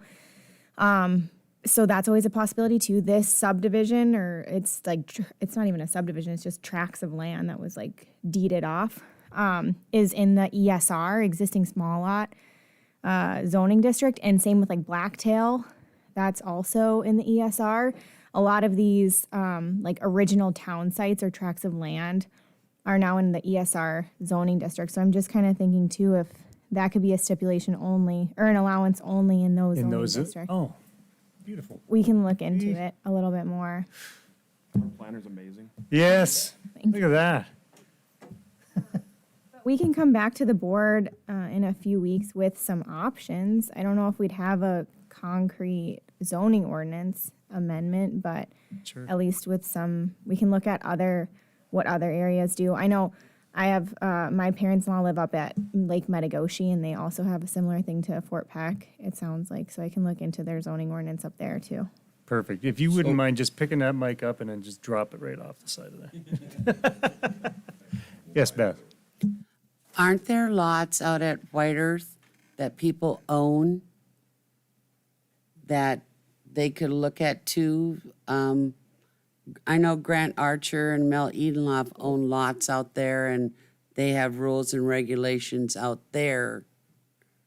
And I think somebody else in the audience might have a lot out there too. It's in a different county, but I believe a lot of those are the covenants, not necessarily the zoning. Yeah, they have an HOA kind of a thing going Okay. down there, but these, right, and these don't, but so if I got it right, we can tweak the ordinance for the small lot size, but ESR, is yeah. there a way that we can get Bob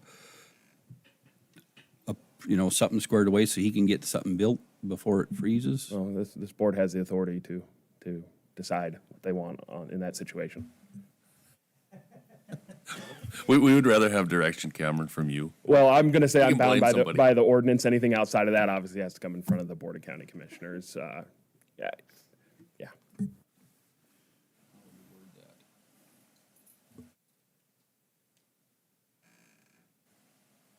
I would make a motion to grant the waiver or variance, I don't know whichever one would apply better, to Mr. Sheldon. And then we will look into our small size lots to amend the ordinance in the future. Okay. Any? Yeah, I was just gonna suggest maybe now would be a great time to add anything. I was going to wait for a second, and then I had comment. Okay, let's wait for a second here. I was gonna second, but then I know he had mentioned that he would prefer that he still have to go through the permit, for the size building, so it's inspected, but, I'll second it, get his comments, we might have to amend it. Okay, so we have the second, and we had some discussion. Let's continue that discussion. Thank you. So, yeah, the two ways of I guess I could see this going is either he could move forward with a waiver from just the building permit process, or he could seek a waiver from a standalone or a independent structure and still have to go through the building permit process. That would be my suggestion. That way we can make sure that it is done properly. We're not going to hold him up saying you can't have this because it's a standalone structure. And so that waiver would be from the zoning process, but he'd still follow the building permit process. You have done that in other areas of the county where people want to build a shop or a shed without a home. Again, as staff, we're going to say we don't recommend it, but the county approves it, and we let them go forward with the process of getting a building permit. So right now, to build that larger structure, that is what's holding it up, is not having the ability to move through the zoning process. Would you like to amend your motion? What Cameron said, yep. Okay, so he's amending it to allow for a building permit process. Are you good with it on the second? Okay, any additional discussion? Hearing none, Beth, roll call vote. You got that all down, right, Beth? Okay. Is this the ESR? Is that? I believe you yeah. It's currently an ESR zoning district. Do you want that in there? Yeah, that's what Barry said, yeah. Well, that's what I thought. And then before vote, if I may ask, I don't think it needs a motion, but staff will work on putting something together to bring forward to the planning commission first, then county commission, or would you rather us, what process would you like us to follow? Oh, yeah, planning and zoning, yep, yeah. Okay, I agree. Just wanted to double check. Thank you. Good. All right, any additional discussion?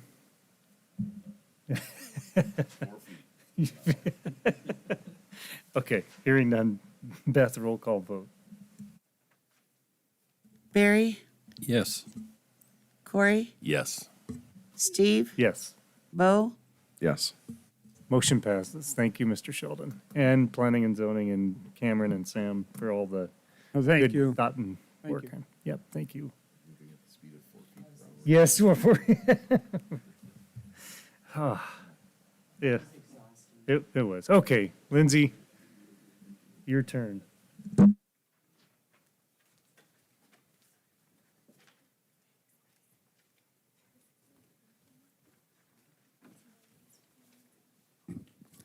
Good morning. So just wanted to bring up a topic of discussion for you all. Based over the past couple of weeks, there's been some public interest and some questions regarding the county's participation in North Dakota's cloud modification project.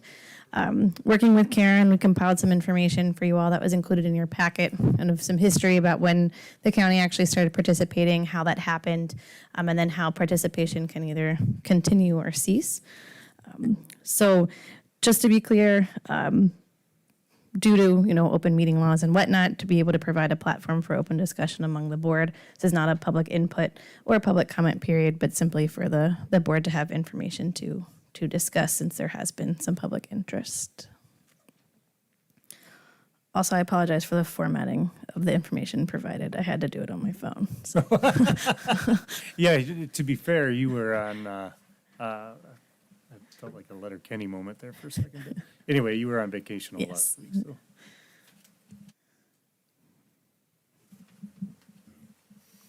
Okay. So do we want to get some informational meetings, for in the future? Or, I mean, because there's a lot of buzz going on. And I think, some of this has stemmed from the change in Ward County's participation last summer. There's been some misinformation and a lot of questions that have been floating around.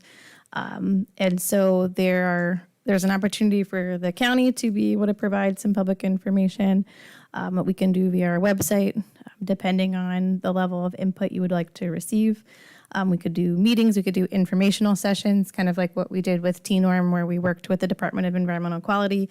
We could work with the Atmospheric Resource Board to provide that information.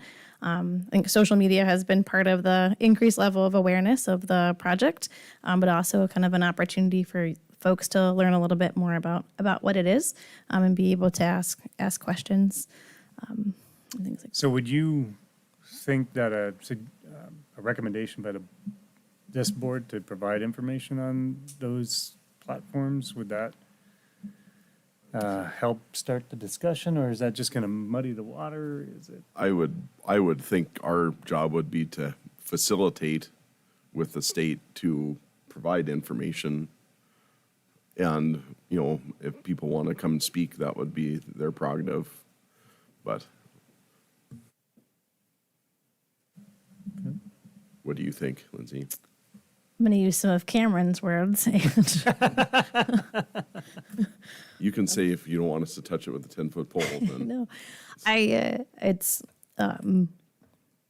up to you all as a board. From a procedural standpoint, you as the Board of County Commissioners have the authority to renew the Weather Modification Authority every 5 years, which you did do in November of 2020.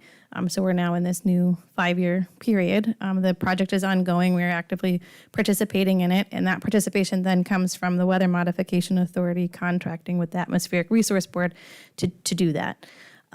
So this would be a good time to provide public information about what the project is, and for the state to share, what their operations perhaps look like, and kind of leave it up to you in terms of the platform that you would want to do that in. I know that all of us have received communication from the public regarding participation, and whether or not it wants to, whether people want to continue or not. But really at this point, with the board having renewed the Weather Modification Authority in 2020, and then the contract now for this year, and that contract then is signed every year. There are two ways that if the board didn't want to continue, there's one way for the public to petition the board to put it on a ballot, or the board themselves can or the board themselves can also do that as well. So, and those options are outlined in what was provided in your packet. So again, up to you all as a board in terms of what level of public input or public hearing or public comment you would want to receive.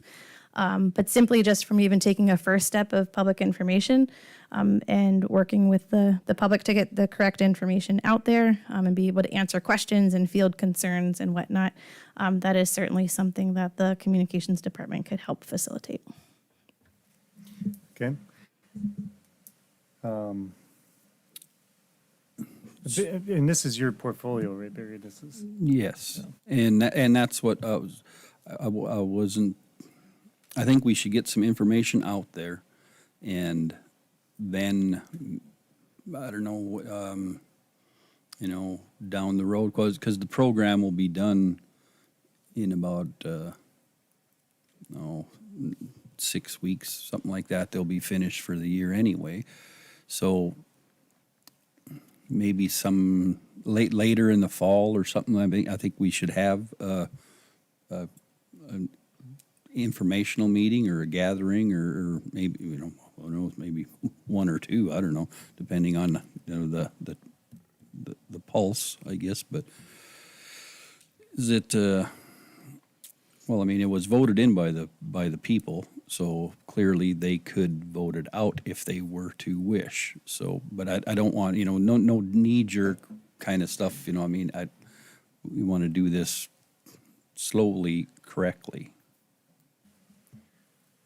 I agree. And I think what this board has a tendency to do is follow, based on decisions made just even today, is we do what we say and we say what we do. But all that to say, there are avenues for the public to make changes if they so choose. The other thing that I think is really unique and interesting right now, from my own personal opinion, is that you have Ward that has dropped out of the program. And this is if there's ever a perfect scenario to study the impact, would be now, because they were the longest running county in North America that I'm aware of that has done weather modification, and they just, they stopped doing it. So here's a great opportunity to learn from them. So and you can't just do this sort of thing overnight. It's a 3-month project every year, right? Or 3.5 months? Yep. And that's what I was getting at is, I mean, I would agree with Ward would be a real good example of the results or not non-results, but having, I mean, I don't farm, I don't make my living doing that, farming or ranching, so there's some pretty short fuses out, and I don't know if the people, every citizen in the county would get a vote in it, whether you farm or not. So, I mean, the people that I'm hearing from, clearly they're, fairly upfront on their opinions, but I don't know if, the people living in towns and stuff too. I mean, it's got to affect them, I guess. I mean, one way or another. I mean, with if crop insurance is cheaper because of hail modification or weather modification, I'm assuming my insurance premium on my vehicles in my home would follow suit. It would be cheaper also, but I don't have that information just yet, but we're working on it. And I will say too, with kind of Commissioner Ramberg had mentioned the fall timeframe, that might align nicely with when we get the operational report from the Atmospheric Resource Board. And so typically Darren Lingerud from the State Water Commission, ARB, comes and presents to the commission. So I could work with him and see if we could expand, where that presentation is or what the platform is, to be a little bit more conducive to more of a question and answer or something, if that's what the board would be interested in. Seems logical.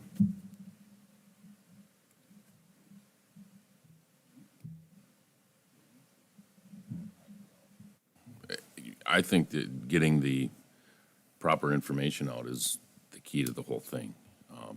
I know down here you've got it written where we could decide to put this on.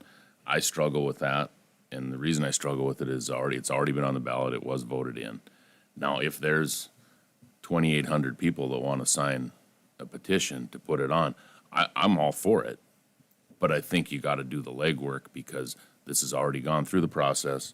It's been sent to us to say, you guys now take care of it. So if, how many people were at the meeting in Ray? You said like 30, 35. Yeah, right around 35. Okay, that's not 2,800. So, and I'm not saying that it's not something we shouldn't revisit, but I think you still gotta go that way. I don't wanna see a knee-jerk reaction by us to say, oh, now we gotta put it back on the ballot. I struggle with that. I'm wondering, maybe, once we get this resolved, maybe so, not every 5 years, the five of us decide to renew it. I don't know if it should be a continual question for the public or, because it was voted in, back when, maybe every so often that it should be on a, countywide. Well, and I wouldn't see a problem with that if they come through and say, we're gonna get the ballot, we're gonna sign the petition, we're gonna get it going. Yeah, next time around, all right, every 5 years, or every 4, it's gonna go on the ballot for that 5th year to see if it's gonna go again. I don't know how you do that, but It gets a little messy. We did this with mosquito control, and it got to be it just seemed like a lot of putting it on the ballot for renewal, and there's a lot of administrative overhead that goes with that. So the other thing I would say is that we do get elected, and if we had to put every decision we make up on a ballot, it would make governing difficult. And if people, if people have strong feelings on this, they certainly have the opportunity to run for these positions that we sit here. We're just renting these seats at the voters' request. So that's just one thought on it as well. So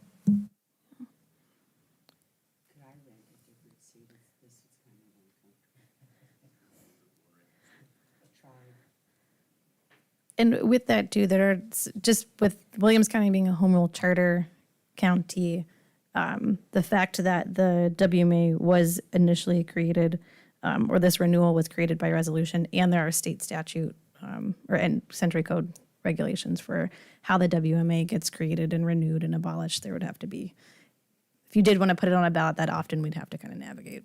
I wasn't advocating for it. I was just trying to answer the question of, I'm not opposed to it getting there, but I think it has to go through the proper steps with getting the signatures and making sure, because how big is it? This is, how big of a groundswell is it? Is it a small group that are really loud? I'm probably I'm digging the hole deep here. So at some point, somebody can jump in here and talk, because I'm above my head right now. But so kind of what I guess I'm hearing is let's move forward with working on an information campaign. We can align that with the operational report from this summer. As Barry pointed out, this season is actually kind of almost over here in a couple of weeks. It's already August. So I can coordinate with the Atmospheric Resource Board to figure out what that looks like. And then within the next maybe September timeframe, come back with a suggestion for how we go about that. that would be a fantastic solution. Okay. That, I would agree. Okay. I don't need a motion, right? Okay, great, thanks. Thank you. Okay, Dennis. Did Dennis or Wayne? Oh, okay. Facilities then. Yeah, I keep jumping over stuff. Thanks for keeping me. Yeah, Keith's coming up one way or the other. Morning, Commission. Good morning. Keith Clevin, Facilities Director.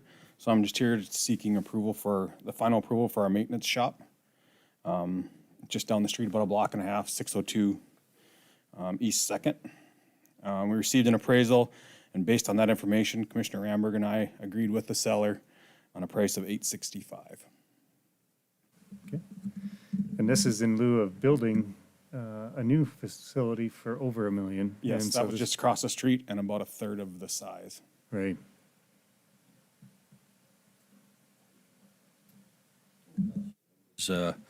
It was 1.1, and it was about, not quite, but close to a third the size of this Yep. building for $300,000 more, so. And this one has some nice jewelry, a couple of 5-ton cranes in it.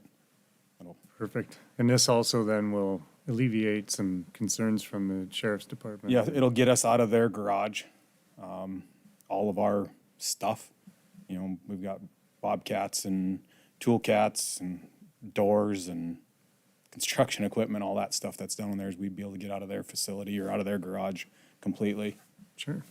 Just a warning, you know, now that you've been occupying his space for so long, he may be wanting to put some things in your space. Okay. Well, what are the thoughts of the board? Just one question. What are we looking at for remodel, getting ready for you guys to get in there? Or is it fairly ready to go that we can spread that out and? The only thing for us to get in there, that would probably need to happen, not in the near future, on the front of the building, which when I walked around with Doug, when we first looked at the property, the concrete is kind of sloped back towards the foundation. We'd have to do maybe just a little bit of mud jacking to get that prop back up. Other than that, there's a couple heaters in there I could tell that need some work, but I mean, pretty minor stuff. The facility's in good shape, and Doug can attest to that too. He looked through it, and I mean, other than, you know, the usual exit signs need batteries and that sort of thing. And we don't plan on actually having an office over there. It'll be just more kind of storage for us and a place to get some work on our bigger equipment done. Okay. Sounds like a good deal. What are the wishes of the board? Oh, wait, one question, and where do we get the money from? Seems like a good question. Yeah. Yeah, big sale. I was gonna ask the same thing. Is this purchase offer is it being accepted, or is this just still tentative? I thought in the last meeting you gave the account. We had asked for the. Yeah, I'm just wondering if the sale, I was gonna take it from the general fund. It's signed. It's assigned by them, so all we have to do is sign it. Right. Okay. Are you okay with it coming from the general fund? Yeah. That is where we decided before, and that's where it's projected for the year. Okay, and we've already accounted for the potential Yep. purchase of the building, right? Yes, we have. Okay. I just wanted to make sure that was reflected in the numbers we were looking at, so, Yes. thank you. I would make a motion to approve the purchase of this facility and authorize the chairman to sign the purchase agreement. And the funds to come from the general fund? Correct. Okay, is there a second? I'll second. Okay, any discussion? Hearing none, Beth, roll call vote? Corey? Yes. Yes. Bo? Yes. Barry? Yes. Motion passes. Thank you. All right, thank you.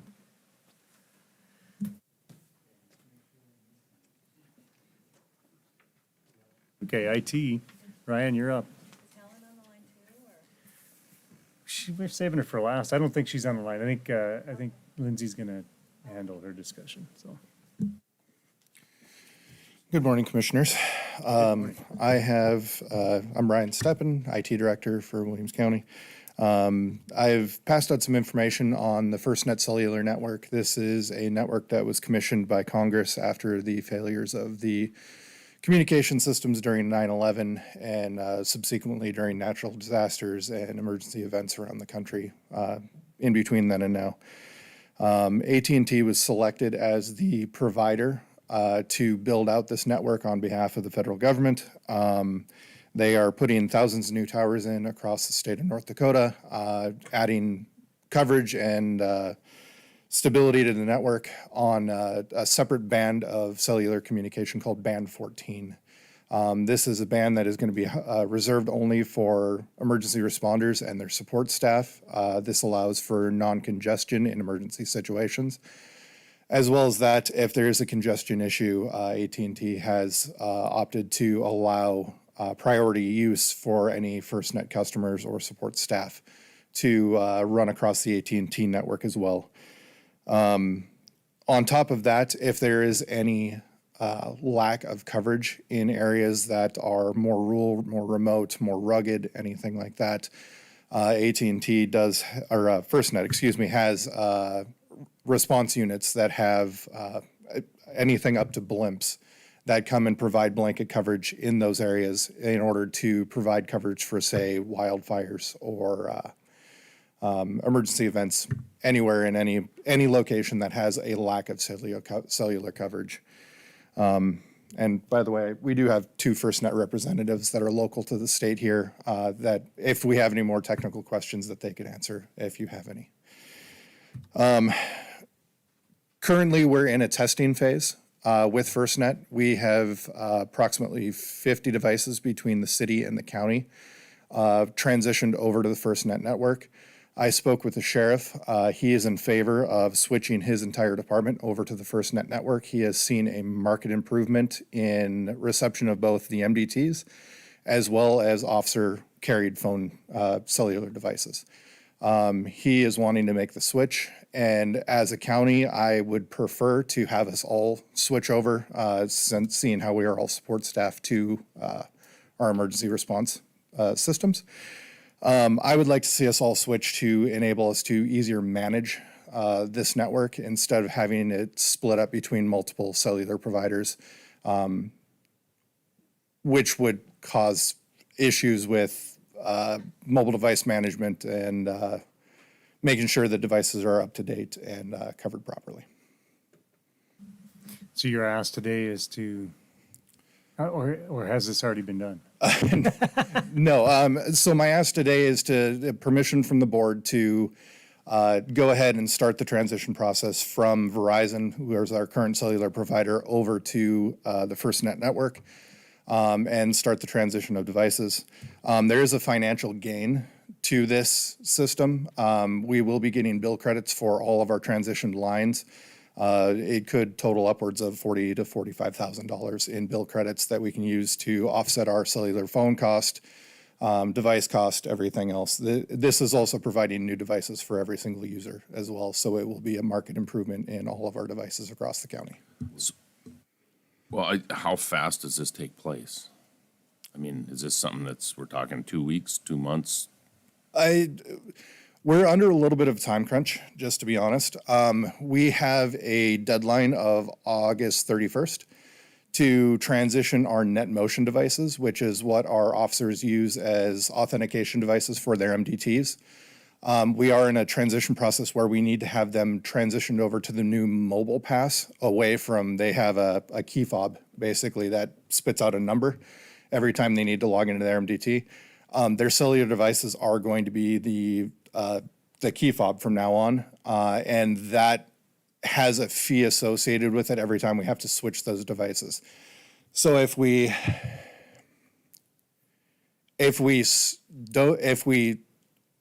apply those devices to all of our Verizon products right now, we're just going to have to go back and redo them by the end of August. Or we're going to have to redo them when we switch over to FirstNet with the fee associated with it as well. So you're talking everybody at Williams County will change phones? Is that what I'm understanding?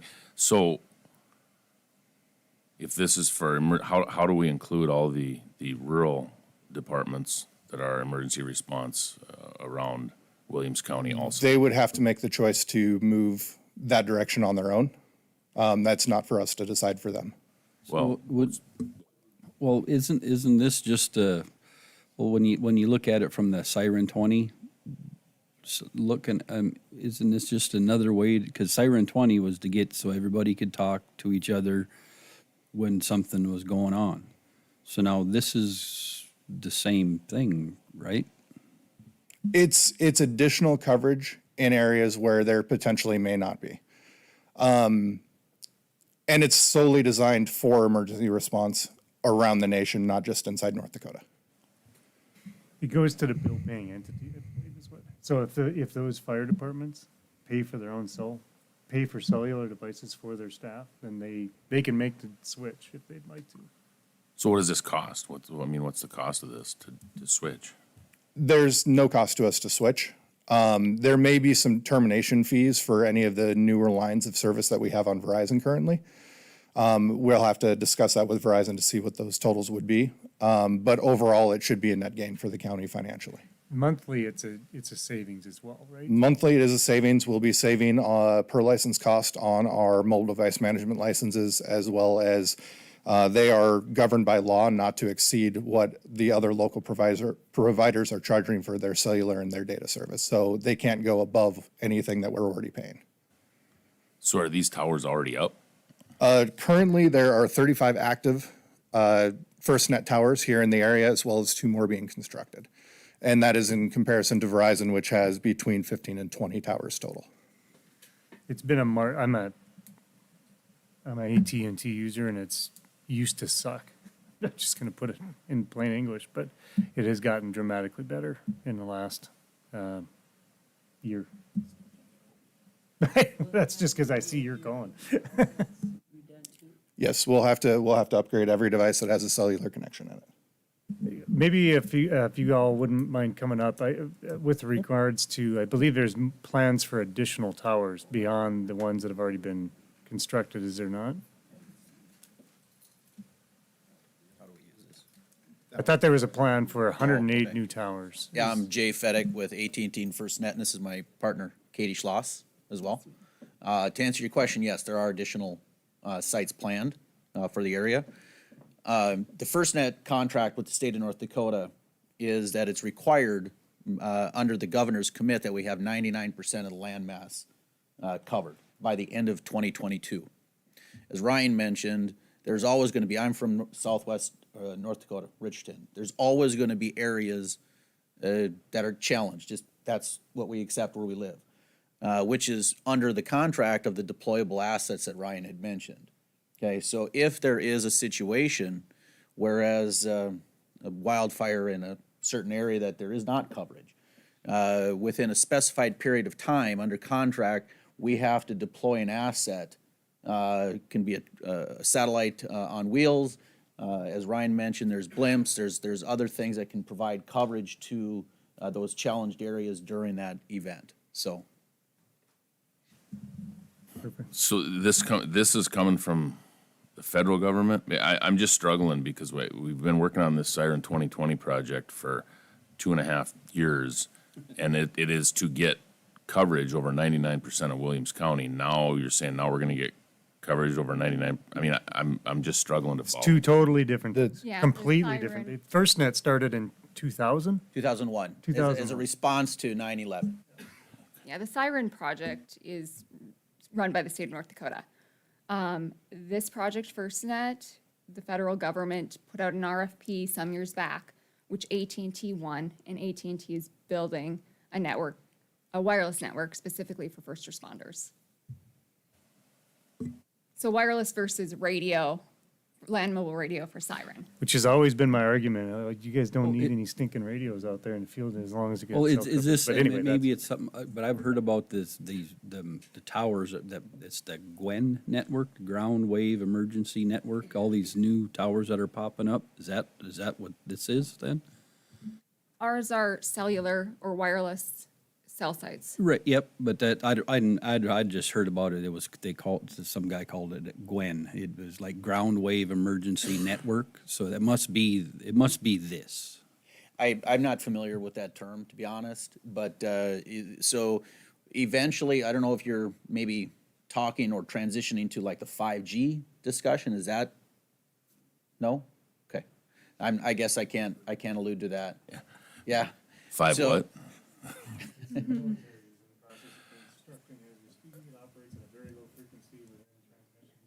Sorry, 150 and 175 kilohertz.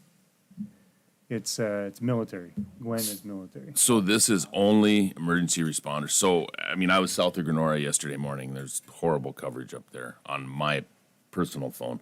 Is this something other people are going to be able to use, or is it just emergency responders? Yeah, so to answer that question, all the towers that we have built in this area, we have put up, as Ryan mentioned, 35 new cell sites in Williams County alone, okay?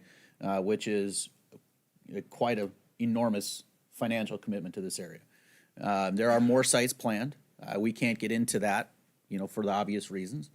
But to answer your question, all of those are also AT&T sites. So individual customers, consumers, businesses are welcome to use that. Now, inside the network that is on that site, there are two separate networks. You have the AT&T network, which is in its own rack and its own set of equipment. Split off of that, you have your FirstNet equipment.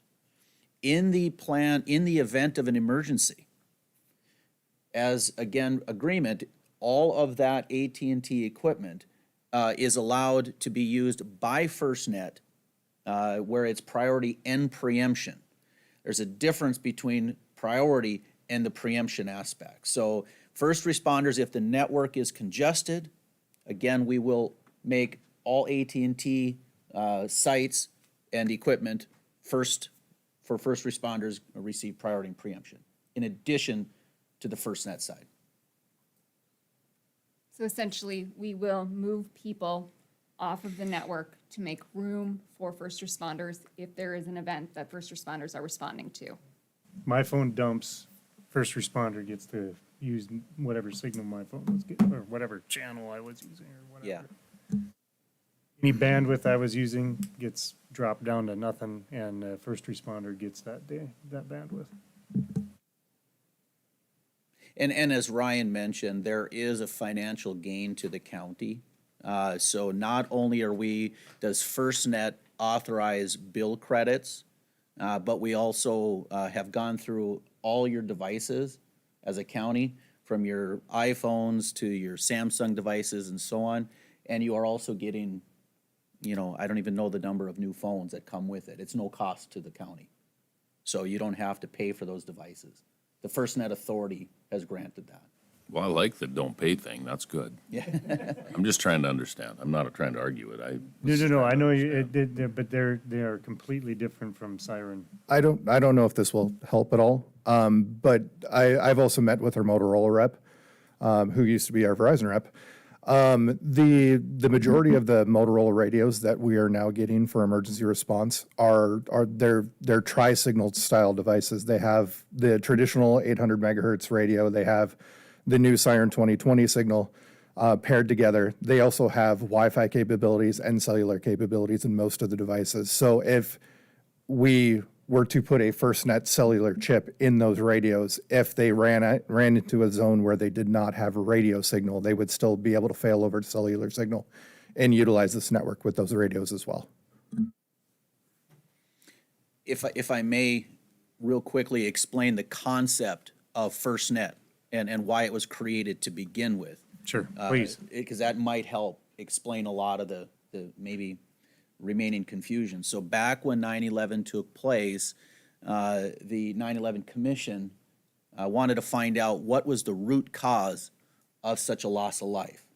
And ultimately it came down to it was decided that it was the lack of ability to communicate on an interagency basis. So many people responded so quickly, but they were unable to communicate. And then the cellular network got so congested with everybody else and the public using the same network. So ultimately, they spun off what was called the FirstNet Authority. And with that FirstNet Authority, they recommended to Congress to build a private independent network that was only for first responders and those who support them. I think that's a critical thing to state in there, okay? So, physicians, utilities, yep, thank you. Yep, things like that support first responders are also eligible to participate in it. But it's designed to help first responders make sure they have the ability and the path to communicate. Yeah. So I've talked to Mike Smith about this because my concern was about cellular coverage in areas that lacked coverage, specifically between Highway 2 and Grenora. So he took one of their devices and he says it is, basically he could hold a call the majority of the distance. So that's, my only heartburn about it, and I would assume that this company would hopefully do a better job in the future, is placement of towers, because I've discussed this with them before, and we'll have the heartburn forever that they place the tower across from my house with zero consideration of my family home. So in the future, if you're putting towers on land masses with thousands of acres, be considerate of where people have a house.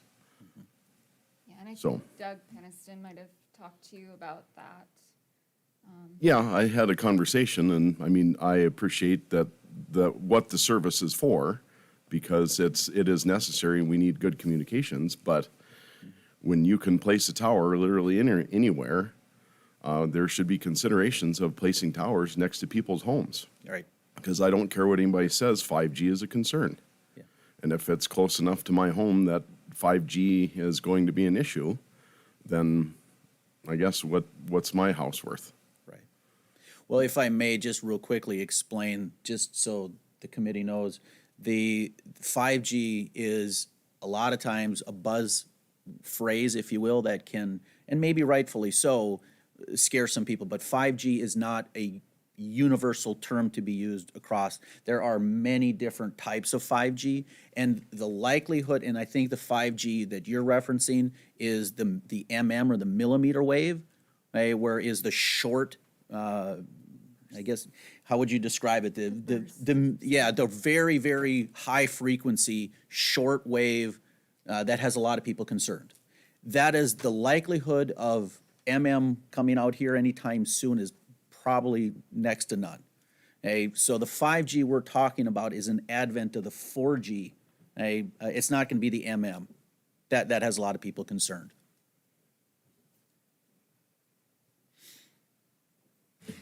So we get a bill credit of 45,000-ish. Right around there. And it's cheaper per month. Yes. Okay. And you get new phones. Bought and sold, for me. Yes. Incidentally, I did do a little checking because I was an AT&T customer when I was in the store.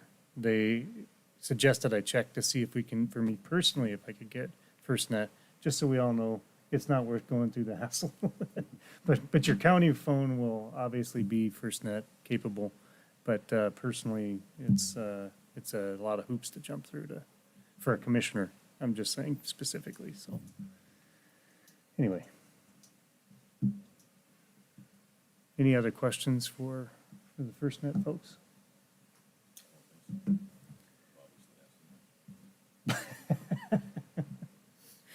And then with this regard, I think in order to proceed with changing everybody over, you'd like a motion from this board to change. Correct. I think something of this magnitude needs a motion from the board, not just a decision from IT to make the move. Okay. Proceed with the switch to FirstNet? Correct. Okay. Yeah. First for everything, sir. Yes. Okay, what are the wishes? I would make a motion that we proceed with the replacement of communication with FirstNet for Williams County. Okay, is there a second? Second. Any additional discussion? Okay, hearing none, Beth, roll call vote? Barry, Yes. Corey, Yes. Steve, Yes. Bo, Yes. All right, motion passes. Thank you. Thank you all very much.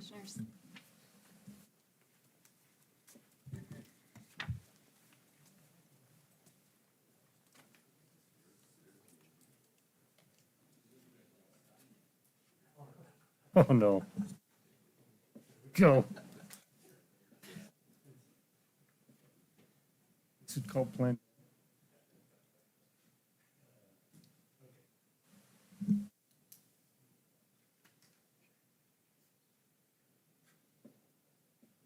Karen, did you have anything for us? No. What's that? Took care of my stuff. Oh, fantastic. Well, then, I guess we're back to Lindsay again.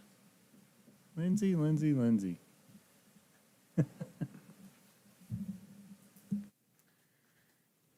Just two quick things for Helen. She may or may not have sent the open position report, but all right. That was a quick no, but I think she sent it to you guys. All right. So the first is permission to fill a patrol position in the sheriff's office. The employee who resigned is moving to South Dakota. Okay.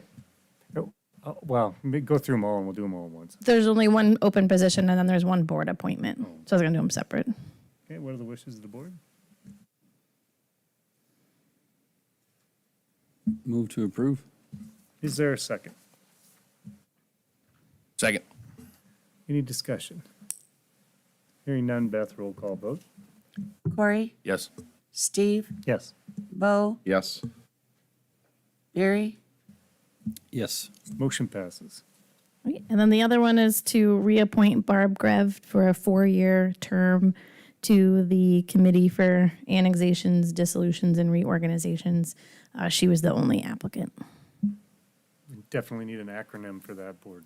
We do, but that's also very long. Oh, do you have the year? Her term expired June 30th, 2021, so this would be extended to June 30th, 2025. okay, what are the wishes of the board? Make a motion to approve that appointment. Is there a second? Second. Any discussion? Hearing none, Beth, roll call vote. Steve, Yes. Bo, Yes.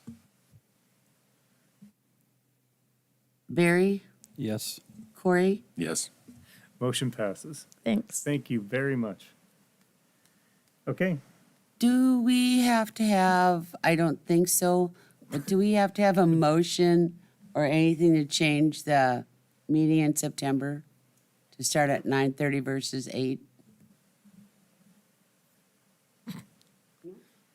you've left Karen speechless. I like doing that. Yeah. Oh, yeah, and we, So, Right, the meeting would still start at 8, it's just the budget hearing would be at 9:30, correct? No, you have social services. no, Upper Missouri District Health there you go. Joint Board before, so that's why we're starting at 9:30. so they're changing the time for the Board of County Commissioners meeting, or? The second meeting in September, like the 21st. Yeah, I hate to make things complicated, but I do sometimes, really, but it's like if you're going to change the time for a Board of County Commissioner meeting that's different from the original time that has been filed at the beginning of the year, it's considered a special meeting. So maybe, let's do this. Why don't you two figure it out? And, we'll discuss it at the next meeting. Can we, is that possible? She's brought it up, so it's like, Yeah, no, I know, that's what I'm just suggesting, instead of Yep, no, we having a, okay, fine by me. Well, we did it, we had to do something last year, I remember, because we had to switch the time. yeah, no, I'm just suggesting if you guys can find out if we have to do a motion, we could do that motion at the next meeting. Darcy, my apologies, I didn't mean to skip over anybody, but I did all day long. I just had a quick comment since I could catch you guys here all together. Just a heads up that next week is our State Board of Equalization meeting in Bismarck. I've gotten the heads up that we are in compliance, Excellent. which is a good thing. Well, We changing it. do have some protests brought up by Halliburton and by Martin Hanson, are the two that I know that are coming, so. Okay. But it looks, everything else looks good, and Is Martin bringing the township with him? Oops. no, so I'll be gone next week for that. And if you're in Bismarck, stop by. Or it's Excellent. online. Sounds like a great time. It is, it's an amazing time. Yes. They've, yes, they are streaming it. I don't have the details, but they streamed it last year and liked it so much they're doing it again. Okay. Yes. Can't miss TV. No, Yeah. they've shortened it down. It used to okay. be like 5 hours, and now it gets done in about an hour. It used to be a mini series, and now it's just a regularly scheduled event. Okay. Just wanted to give you guys heads up. So that's all I had. Thank you very much, Darcy. Okay, anything else from anybody else? That's an open-ended question. I guess we will adjourn then. Thank you.